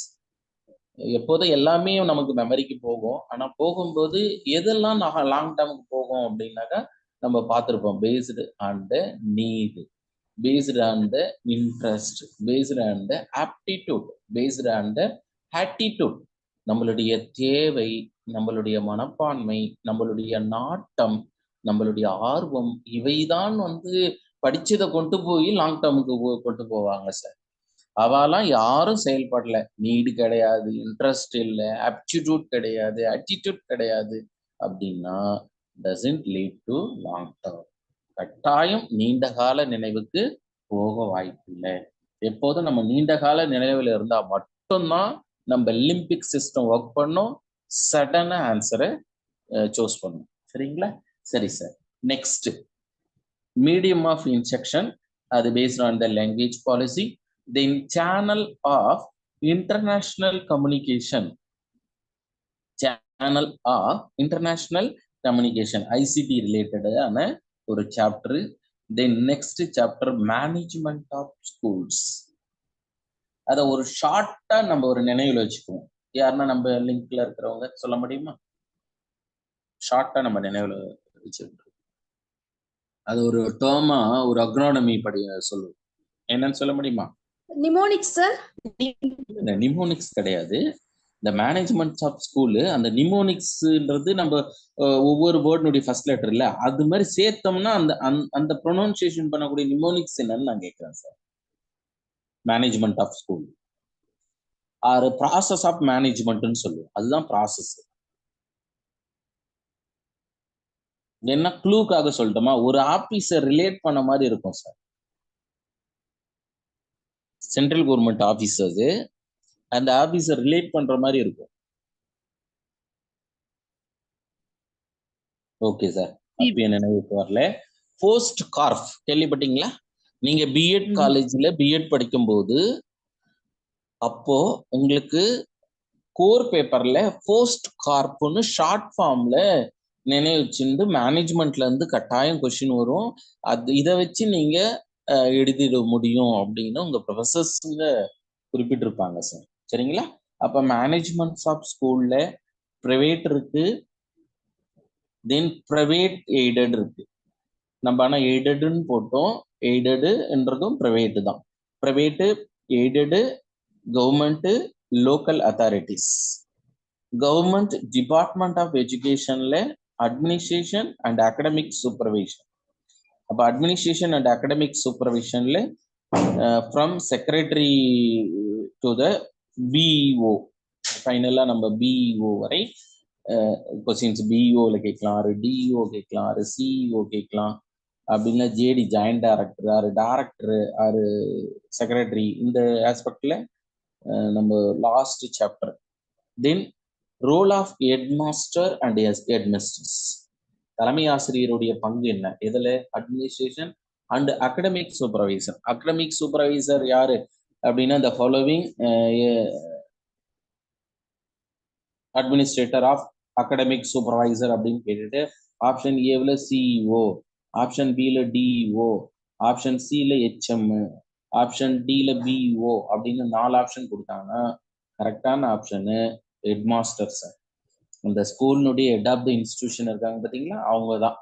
அதனால டோட்டலாக ஓவரால் கண்ட்ரோல் அகடமிக் சூப்பர்வைசர் யாருன்னா அவர் தான். நீங்கள் சிஓ டிஓ அவங்க தான் பெரிய ஆள், ஹெச்எம்லாம் நம்ம வேற மாதிரி எப்படி வேணாலும் பேசலாம் அப்படிலாம் பண்ணக்கூடாது. நீங்கள் ஜாப்ல ஜாயின் பண்ணும்போது ஃபர்ஸ்ட் டேலேருந்து லாஸ்ட் ஒர்க் பண்ண டே வரலையும் லைக் நம்மளுடைய சுப்பீரியாரிட்டி ஹெட்மாஸ்டர், அவங்களுக்கு உண்டான ரெஸ்பான்சிபிலிட்டி நம்ம கொடுத்தே ஆகணும். நீங்கள் என்னதான் சிஓ வரலையும் கம்ப்ளைண்ட் கொண்டு போனாலும் ஃபைனலாக ஹெட்மாஸ்டர் கிட்ட தான் வரும், அவங்க ஒப்பீனியன் சொல்கிறது தான். அதனால எனிவே இதெல்லாம் திங்க் அபவுட் பாசிட்டிவ், நேர்மறையாக சிந்திக்கிறதுக்காக லாஸ்டா ஹெட்மாஸ்டர் அண்ட் ஹெட்மிஸ்ட்ரஸை யூனிட் 2ல கொடுத்துருக்கேன் sir. Anyway what are the chapter in unit 2 அப்படின்றத நம்ம பார்த்துட்டோம். நேஷனல் இன்டகிரேஷன் டு அகடமிக் சூப்பர்வைசரான ஹெட்மாஸ்டர் அண்ட் ஹெட்மிஸ்ட்ரஸ். எனிவே இதுல ஃபர்ஸ்ட் சாப்டர் நேஷனல் இன்டகிரேஷன். நம்ம ப்ரீவியஸ் இயர் கொஸ்டின் பேப்பர்ல கூட பிஜிடிஆர்பில் மேக்சிமம் டைம் கேட்டிருக்கு தேசிய ஒருமைப்பாட்டு தினம், நேஷனல் இன்டகிரேஷன் டே அப்படின்னு சொல்லிட்டு. அது நம்ம நவம்பர் 19 அப்படின்றதான் நேஷனல் இன்டகிரேஷன் டே. அது யாருன்னு நமக்கு தெரியும். நவம்பர் 19ன்றது முதல் பெண் பிரதமரான இந்திரா காந்தி அம்மையார், இல்லை பிரைம் மினிஸ்டரான இந்திரா காந்தி அம்மையார். அதனால அவங்க நினைவாகத்தான் நவம்பர் 19 என்றது தேசிய ஒருமைப்பாடு வாரமாக பார்க்கறது. November 19 to November 25. சில சமயங்கள இதுவரை டே தான் கேட்டிருக்காங்க, வீக்ல கேட்கல. அப்படி அந்த வாரம் அனுசரிக்கிறது தேசிய ஒருமைப்பாட்டு வாரமாக அப்படின்னா நவம்பர் 19 முதல் 25 வரை. அடுத்து இடம், மதம், கலாச்சாரம், இனம், வண்ணம் போன்ற வேறுபாடுகளை கலைந்து அனைவரும் இந்தியர் என்ற உணர்வே தேசிய ஒருமைப்பாடு. நான் தமிழ்நாடு, நான் ஆந்திரா, நான் கேரளா அப்படின்ற தனிப்பட்ட ஒரு எண்ணத்தை கடந்து நாம் அனைவரும் இந்தியர் என்ற ஒரு உயரிய சிந்தனை தான் தேசிய ஒருமைப்பாடு. இல்லை நான் தமிழ்நாடு, நான் தமிழ் அப்படின்றதும் தவறு அப்படின்றதுதான் தேசிய ஒருமைப்பாடு. இல்லை அது மாதிரி சொல்றது ராங்குன்றோம்.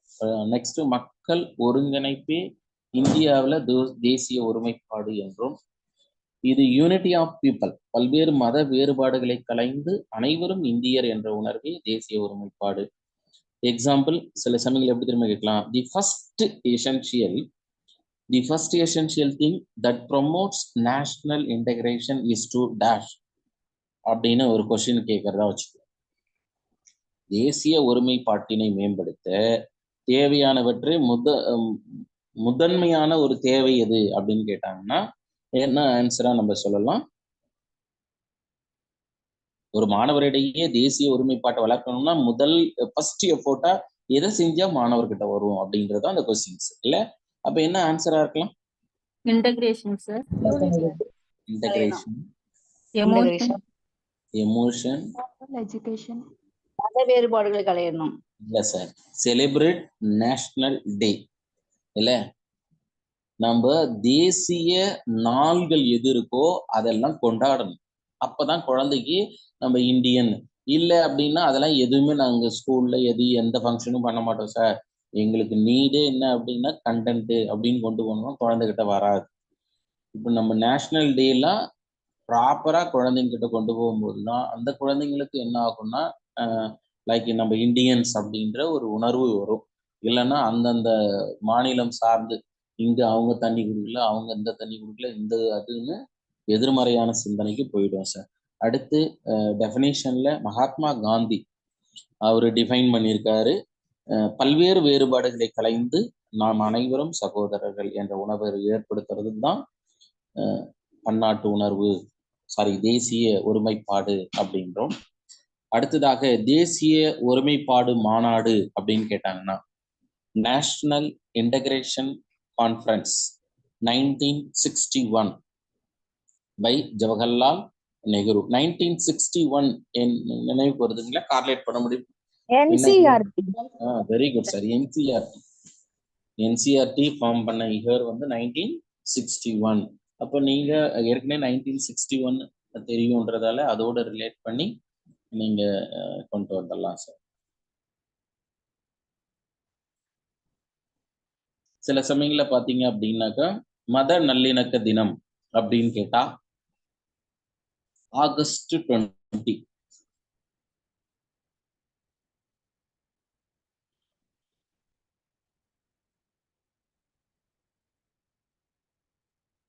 Next university education commission doctor Radhakrishnan, தேசிய ஒருமைப்பாடு என்பது வெறும் செங்கல், சுண்ணாம்பு கலவை அல்லது உளி சுத்தி இது மாதிரிலாம் இல்லை.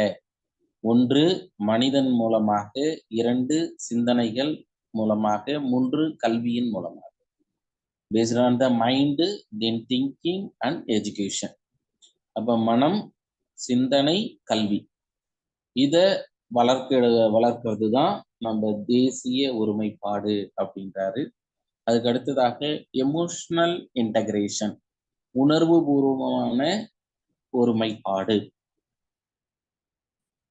1961 சென்ட்ரல் எஜுகேஷன் மினிஸ்டர், மத்திய கல்வி அமைச்சகம் டாக்டர் சம்பூர்நாத் தலைமையில் உணர்வு பூர்வமான ஒருமைப்பாட்டு குழு அமைக்கப்பட்டது அப்படின்னு சொல்லப்படுது.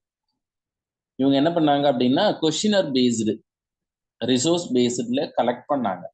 எப்படி இந்த எமோஷனல் இன்டகிரேஷன், உணர்வு பூர்வமான ஒருமைப்பாடு மாணவர்கள்கிட்ட எப்படி இருக்கு அப்படின்னு. அதன் அடிப்படையில பாருங்களேன், நாட்டின் ஒற்றுமையிலும் முன்னேற்றத்திலும் ஈடுபடும் மக்களின் மனமுதிர்ச்சி மற்றும் பல வேற்றுமைகளை அனைவரையும் இந்தியராக பிணைக்கக்கூடிய ஒரு உணர்வை தேசிய ஒருமைப்பாடு என்று உணர்வுபூர்வமான ஒருமைப்பாடு, எமோஷனல் இன்டகிரேஷன் டிஃபைன் பண்றாங்க. இது அப்டாக்கிள்ஸ் ஆஃப் எமோஷனல் இன்டகிரேஷன், உணர்வுபூர்வமான ஒருமைப்பாட்டிற்கான தடைகள் என்னவாக இருக்கலாம் ஒண்ணு இனவாதம் அப்படின்னு கேள்விப்பட்டிருப்பீங்க, பிராந்தியவாதம்.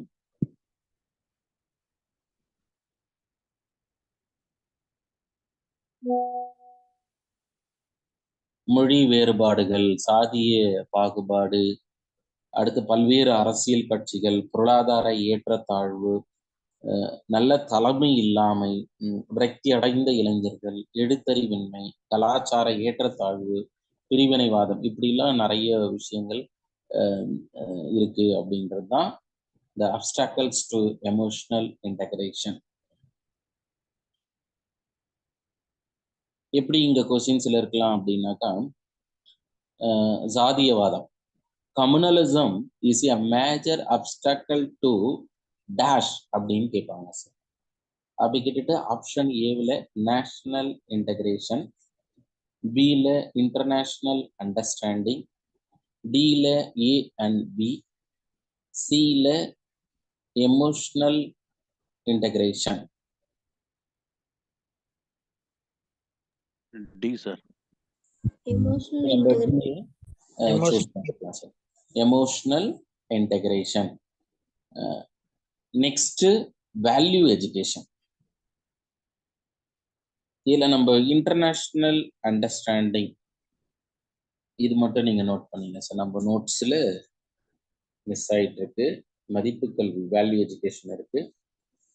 நெக்ஸ்ட் இந்த ரைட் ஹேண்ட் சைடு ஸ்பேஸ் இருக்குல்ல சார் உங்க மெட்டீரியல்ல, அந்த இடத்துல இன்டர்நேஷ்னல் அண்டர்ஸ்டாண்டிங், தமிழ்ல பன்னாட்டு உணர்வு,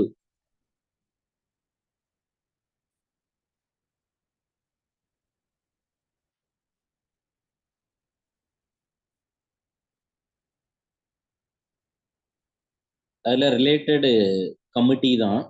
அதில் ஃபர்ஸ்ட் கமிட்டி இடைநிலை கல்விக்குழு, பன்னாட்டு உணர்வை பரிந்துரைத்த கல்விக்குழு, இடைநிலை கல்விக்குழு. International understanding recommendation by secondary education commission 1952 to 1953, 1952 இருந்து 1953.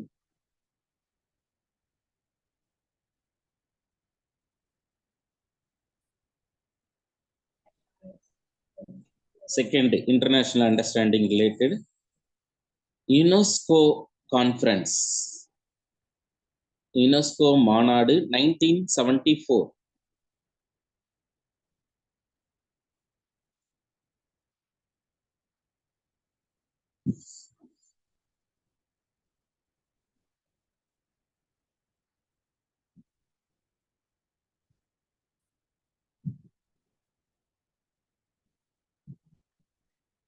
Then third, understanding human rights.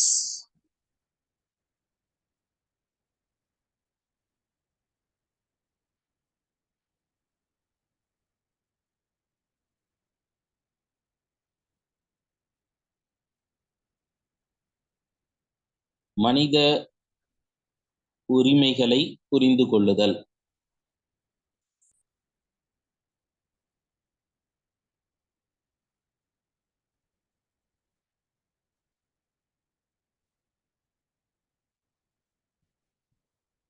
Next நம்ம சிலபஸ்ல வேல்யூ எஜுகேஷன் இன் ஆக்ஷன், மதிப்பு கல்வி. வேல்யூனா என்ன, ரைட் ஆர் ராங் அப்படின்னு ஜஸ்டிஃபை பண்றோம் பார்த்தீங்களா, அதுதான் வேல்யூன்னு. வாழ்க்கையில் எது சரி எது தவறு என்று உணரும் நிலை இருக்கே, அதுக்கு பேர் தான் விழுமம் அல்லது ஒழுக்கம். நம்ம இதை எங்க பார்த்தோம்னு சொல்ல முடியுமா இந்த டிஃபைன்?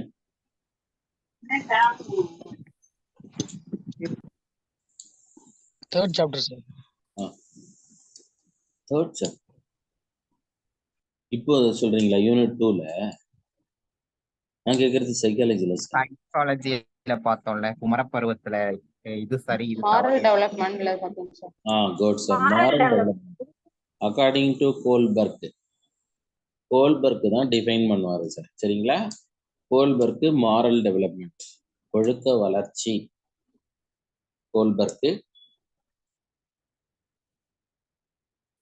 நெக்ஸ்ட் இது நம்ம பயாலஜின்றதால இது ஈஸியா புரியும். என்னன்னா இந்த விழுமத்தை ரெண்டா பிரிச்சாங்க. ஒன்னு மரபு சார்ந்தது, இன்னொன்னு பெறப்பட்டது. ஹெரிடிட்டரி பேஸ்டு, அக்வயர் பெறப்பட்டது.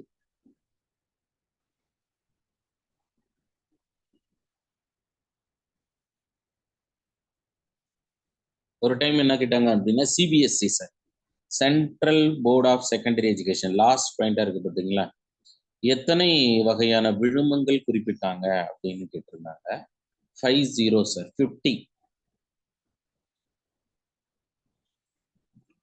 நெக்ஸ்ட் கேப் கேள்விப்பட்டிருப்போம், central advisory board of education. சில சமயங்கள ஸ்டாண்ட்ஸ் அப் கேப் அப்படின்னு கேட்கலாம். CABE CABE, central advisory board of education 1943 to 46. இவங்க வேல்யூவை எப்படி டிஃபைன் பண்றாங்க, வேல்யூ டைப்ஸ் எப்படி சொல்றாங்க அப்படின்னா ஆன்மீக விழுமம் என்றும் ஒழுக்க விழுமம்,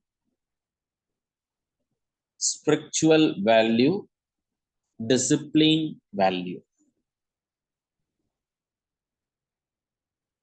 Then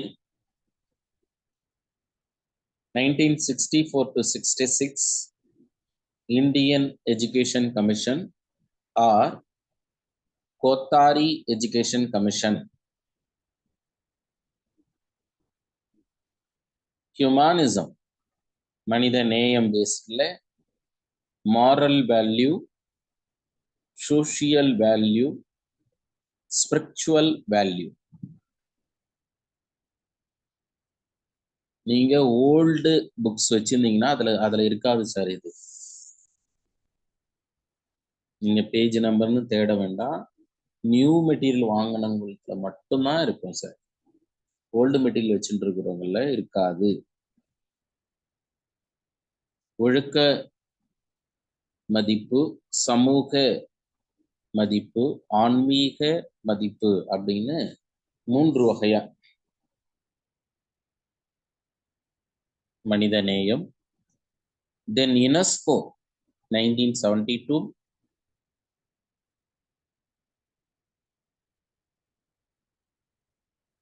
மதிப்பு கல்வியை வலியுறுத்தியது.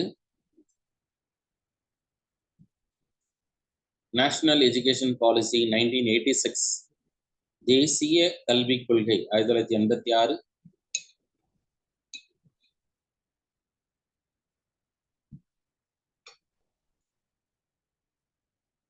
விழும கல்விக்கு என்று கலைத்திட்டம் உருவாக்க பரிந்துரைத்தது. இது நம்ம previous year questions.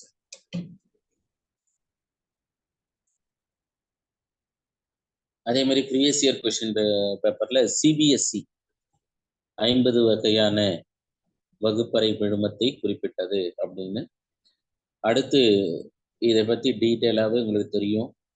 Protein, carbohydrate, தாது உப்புக்கள், வைட்டமின்கள், கொழுப்பு, நீர், மொத்தம் 6 ஊட்டச்சத்துக்கள். அதே மாதிரி வைட்டமின்களை நீங்க டீட்டெயிலாக நம்ம பிஜி பிசியாலஜி, அனிமல் பிசியாலஜியும் சென்சரி பிசியாலஜிலும் படிச்சுட்டு இருப்பீங்க. Vitamin A, B1, B2, B3, B5, B6, B7, B9, C, D, E. Maximum time நீங்கள் டிஆர்பியில் இந்த விட்டமின்ஸ்ல இருந்து அல்லது மினரல்ஸ்ல இருந்து கொஸ்டின்ஸ் இருக்கும், கவனிச்சிருப்பீங்க. பெரும்பாலும் என்னன்னா டிசீஸ் தான் கேட்பாங்க, ஒரு டிசார்டர். இப்போ டிசீஸை நீங்கள் பார்த்தாவே ஈஸியாக ஃபைண்ட் அவுட் பண்ணிடுவீங்க. Scurvy C, pernicious anaemia, pernicious ரத்த சோகை B12, மெகலோபிளாஸ்டிக் அனிமியா B9, அனிமியா ரத்த சோகை B6, B9, B12. அங்கே வேணால் நம்ம கன்ஃபியூஸ் ஆகலாம்.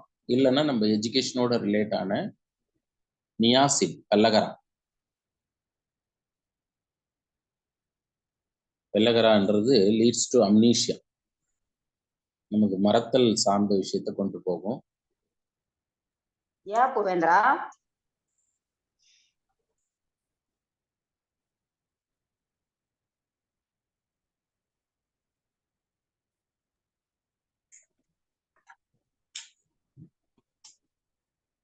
அடுத்ததான் mid day meal nutrition scheme, மதிய உணவு திட்டம்.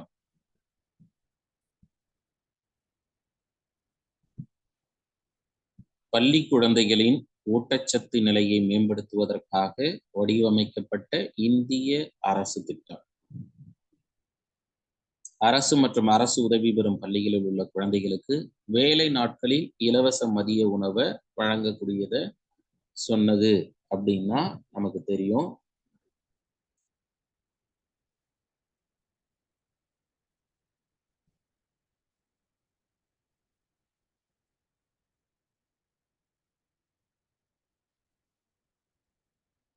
Mid day meals program in primary schools. யாருன்னு சொல்ல முடியுமா? Mid day meal program Kamarajar sir. Kamarajar. K Kamaraj, MGR,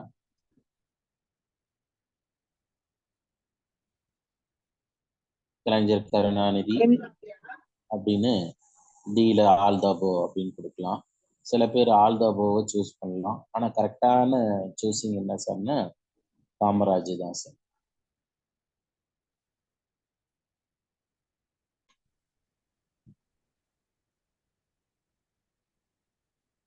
suppose MGR introduce பண்ணது mid day meal scheme introduced by MGR 1st July 1982 sir.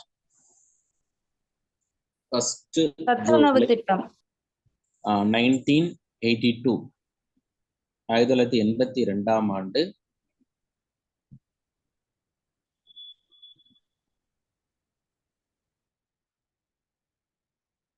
அதனால இவருடைய scheme என்ன சொல்லணும்னா எஜுகேஷன் அலாங் வித் நியூட்ரிஷன்.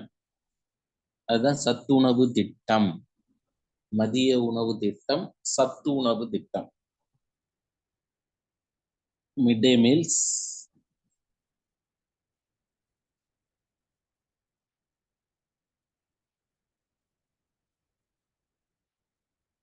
ஆனா இது பிஃபோர் தட் ஹிஸ்டரியில பார்க்கும்போது நீதி கட்சின்னு கேள்விப்பட்டிருப்போம். 1920 சென்னையில ஃபர்ஸ்ட் இந்த மதிய உணவு கொடுத்துருப்பாங்க. அதுக்கு அடுத்தது அதை கண்டினியூ பண்ணல.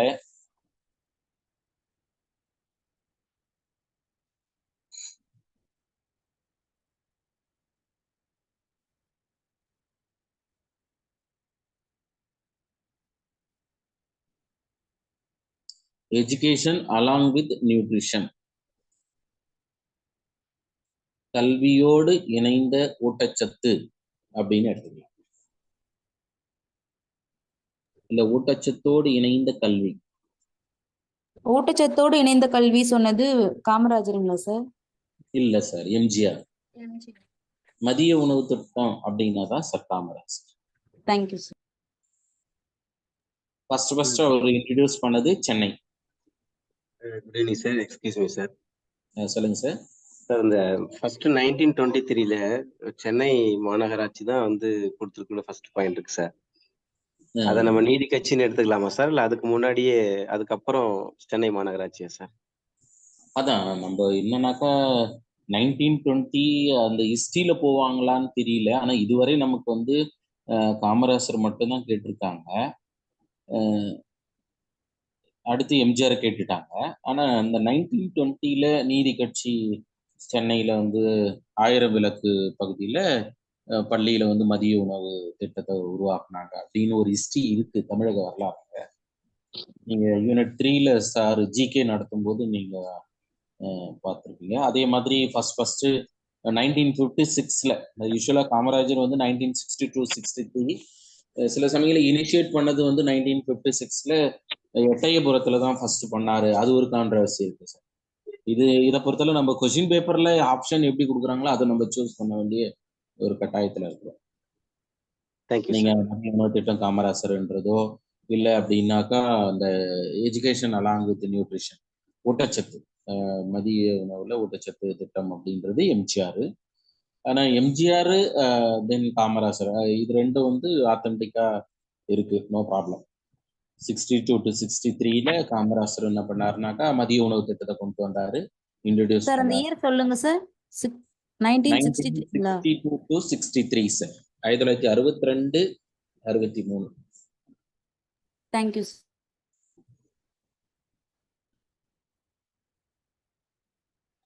அதுக்கு அடுத்து பாருங்களேன், இதன் மூலம் உடல்நலம், கட்டாய கல்வி திட்டம், மாற்று புதுமையான கல்வி அமைப்புகள், மதராசா, மக்தாப்கள் போன்ற சர்வ சிக்ஷா அபியான் மற்றும் தேசிய குழந்தை தொழிலாளர் திட்டத்தின் மூலம் நிறைவேற்றப்படுகிறது அப்படின்னு சொல்லப்படுது.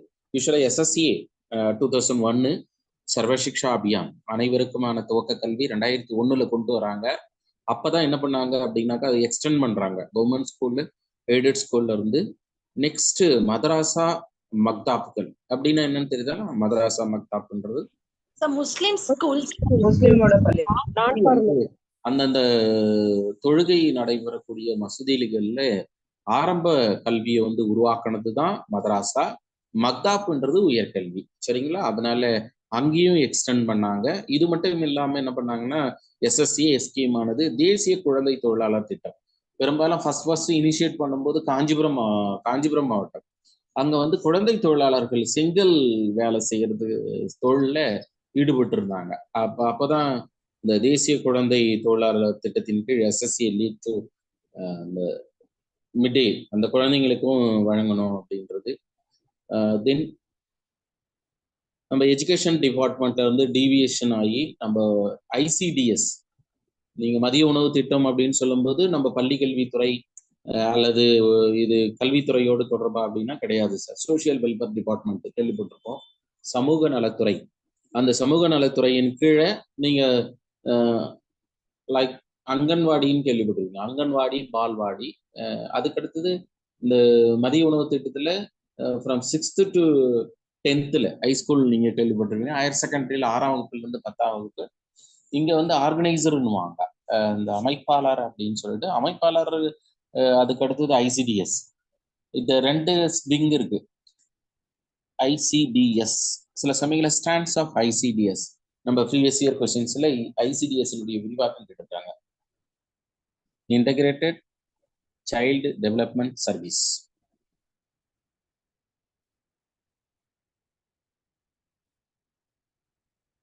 Integrated child development service ICDS.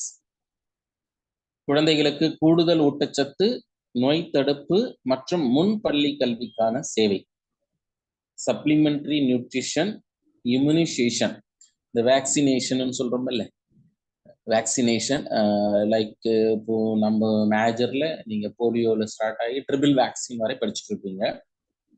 Oral vaccine first பார்த்துட்டு அந்த ஓரல் வேக்சின்ல இருந்து லாஸ்டா triple vaccine, final that typhoid dose 2 இந்த ஏஜ் குரூப் ஆஃப் 16 to 17 16ல இருந்து 17 வயசு இருக்கக்கூடிய குழந்தைங்களுக்கு செகண்ட் டோஸா டைஃபாய்டு டோஸ் 2 கொடுப்பாங்க. அந்த வேக்சின் வரலையும் நீங்க பார்த்துட்டு இருப்பீங்க. அதுதான் நீங்க அது எப்படி அண்டர் த ஸ்கீம் வந்து ICDS sir, integrated child development scheme. Then முன் பள்ளி கல்விக்கான சேவையே ஒருங்கிணைந்த குழந்தை மேம்பாடு ICDS. ப்ரீ பிரைமரி எஜுகேஷன், இந்த pre primary education at present from 2023 வரை நம்ம எப்படி இருந்ததுன்னா சோசியல் வெல்ஃபேர் டிபார்ட்மெண்ட் சார். இப்போ central government undertake by school education like MHRD, Minister of Human Resource Development. There are 2 wings. One is the school education and literacy program. Then second wing, higher education sir. இதான் MHRD, Minister of Human Resource Development. அந்த ஆஸ்பெக்ட்ல இப்போ என்ன கொண்டு வந்துட்டாங்கன்னா school எஜுகேஷன்ல கொண்டு வந்துட்டாங்க sir. யாருன்னா central government. இன்னும் நம்ம தமிழ்நாட்டில் இம்ப்ளிமெண்ட் பண்ணல, சென்ட்ரல் கவர்மெண்ட் இம்ப்ளிமெண்ட் பண்ணிட்டாங்க. அட் ப்ரெசன்ட் இதை பொறுத்தளவு என்னன்னாக்கா ஸ்கூல் எஜுகேஷன் அண்டர்டேக்கு. இதுக்கு before that ICDS social welfare department சமூக நலத்துறையின் கீழ் இருந்தது சார். அதனால இப்போ என்ன ஆயிடுச்சுன்னா ப்ரீ பிரைமரி எஜுகேஷன் கம்பல்சரி எஜுகேஷனா கன்வர்ஷன் ஆயிருக்கு. Like reform of Indian constitution, இந்திய அரசியலமைப்பு சட்டத்துல மறு சீராய்வு செஞ்சு இப்போ அட் ப்ரெசன்ட் ப்ரீ பிரைமரின்றத நம்ம ஸ்கூல் எஜுகேஷன்ல அண்டர்டேக் பண்ணிட்டாங்க. அதனால இந்த ரிலேட்டட்ல கொஸ்டின்ஸ் இருக்கலாம். நெக்ஸ்ட், மாநில மற்றும் யூனியன் பிரதேசங்களை செயல்படுத்தப்படக்கூடிய ஒரு மத்திய அரசு திட்டம் தான் ஐசிடிஎஸ். இது மாநில அரசு திட்டம் அல்ல. மாநில அரசுகள் யூனியன் பிரதேசங்களை செயல்படுத்தக்கூடிய ஒரு மத்திய அரசு திட்டம். நெக்ஸ்ட், பெனிஃபிஷியஸ். இந்த சர்வீஸ் அண்டர் த ஐசிடிஎஸ், இந்த சர்வீஸ் யாருக்கெல்லாம் தராங்க அப்படின்னா அப் டு 6 years சில்ட்ரன், 6 வயதுக்கு உட்பட்ட குழந்தைகளுக்கு. தென் பிரெக்னன்ட் women, கர்ப்பிணி பெண்கள். நெக்ஸ்ட், லாக்டேஷன் மதர், பாலூட்டும் தாய்மார்கள்.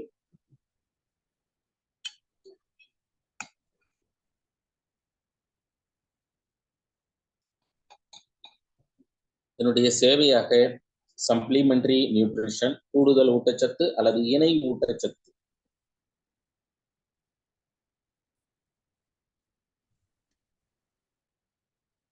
Pre school and non formal education, முன்பள்ளி அல்லது முறைசாரா கல்வி. இப்போ அட் ப்ரெசன்ட் இப்போ ஃப்ரீ ஸ்கூல்ல நான் ஃபார்மல் எஜுகேஷன்ன்றத நான்ன்றதை எடிட் பண்ணிடணும். Formal education updated. Then third, ஊட்டச்சத்து மற்றும் சுகாதார கல்வி, nutrition and health education. Immunisation, நோய் தடுப்பு. ஹெல்த் செக்அப், உடல் பரிசோதனை. அங்கன்வாடி சென்டர்ஸ், அங்கன்வாடி பணியாளர்கள், அங்கன்வாடி உதவியாளர்கள், anganwadi helpers, ஏடபிள்யூஹெச்எஸ், ஏடபிள்யூடபிள்யூஎஸ். The funding pattern, நிதி அமைப்பு. இன்டகிரேட்டட் சைல்டு டெவலப்மெண்ட் ஸ்கீமுக்கு நிதி அமைப்பு எவ்வளவு சார் இருக்கு அப்படின்னா ஐசிடிஎஸ் 60:40 மத்திய மாநில அரசு. சப்ளிமெண்டரி நியூட்ரிஷனுக்கு 50-50. வடகிழக்கு மாநிலம் வந்தா 90:10 அப்படின்னு சொல்லுங்க.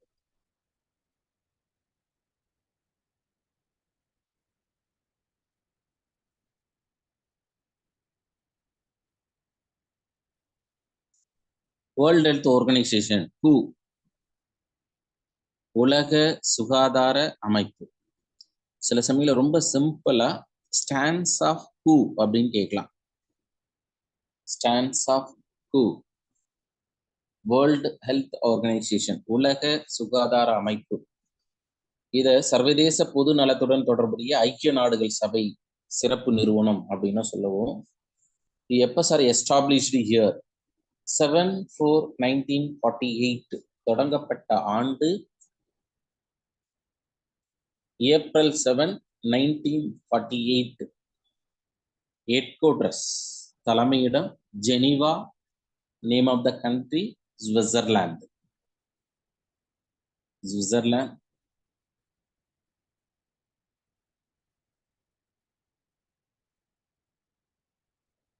The World Health Day, World Health Day, April 7.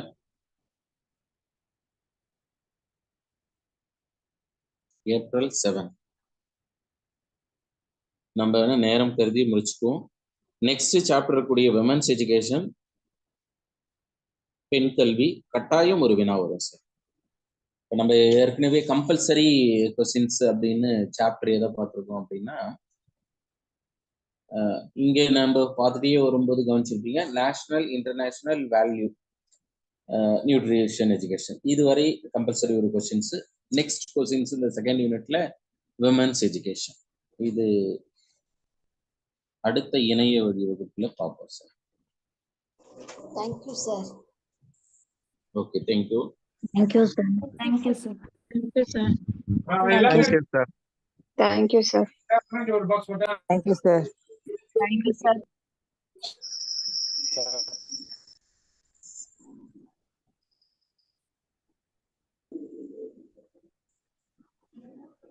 Thank you, sir.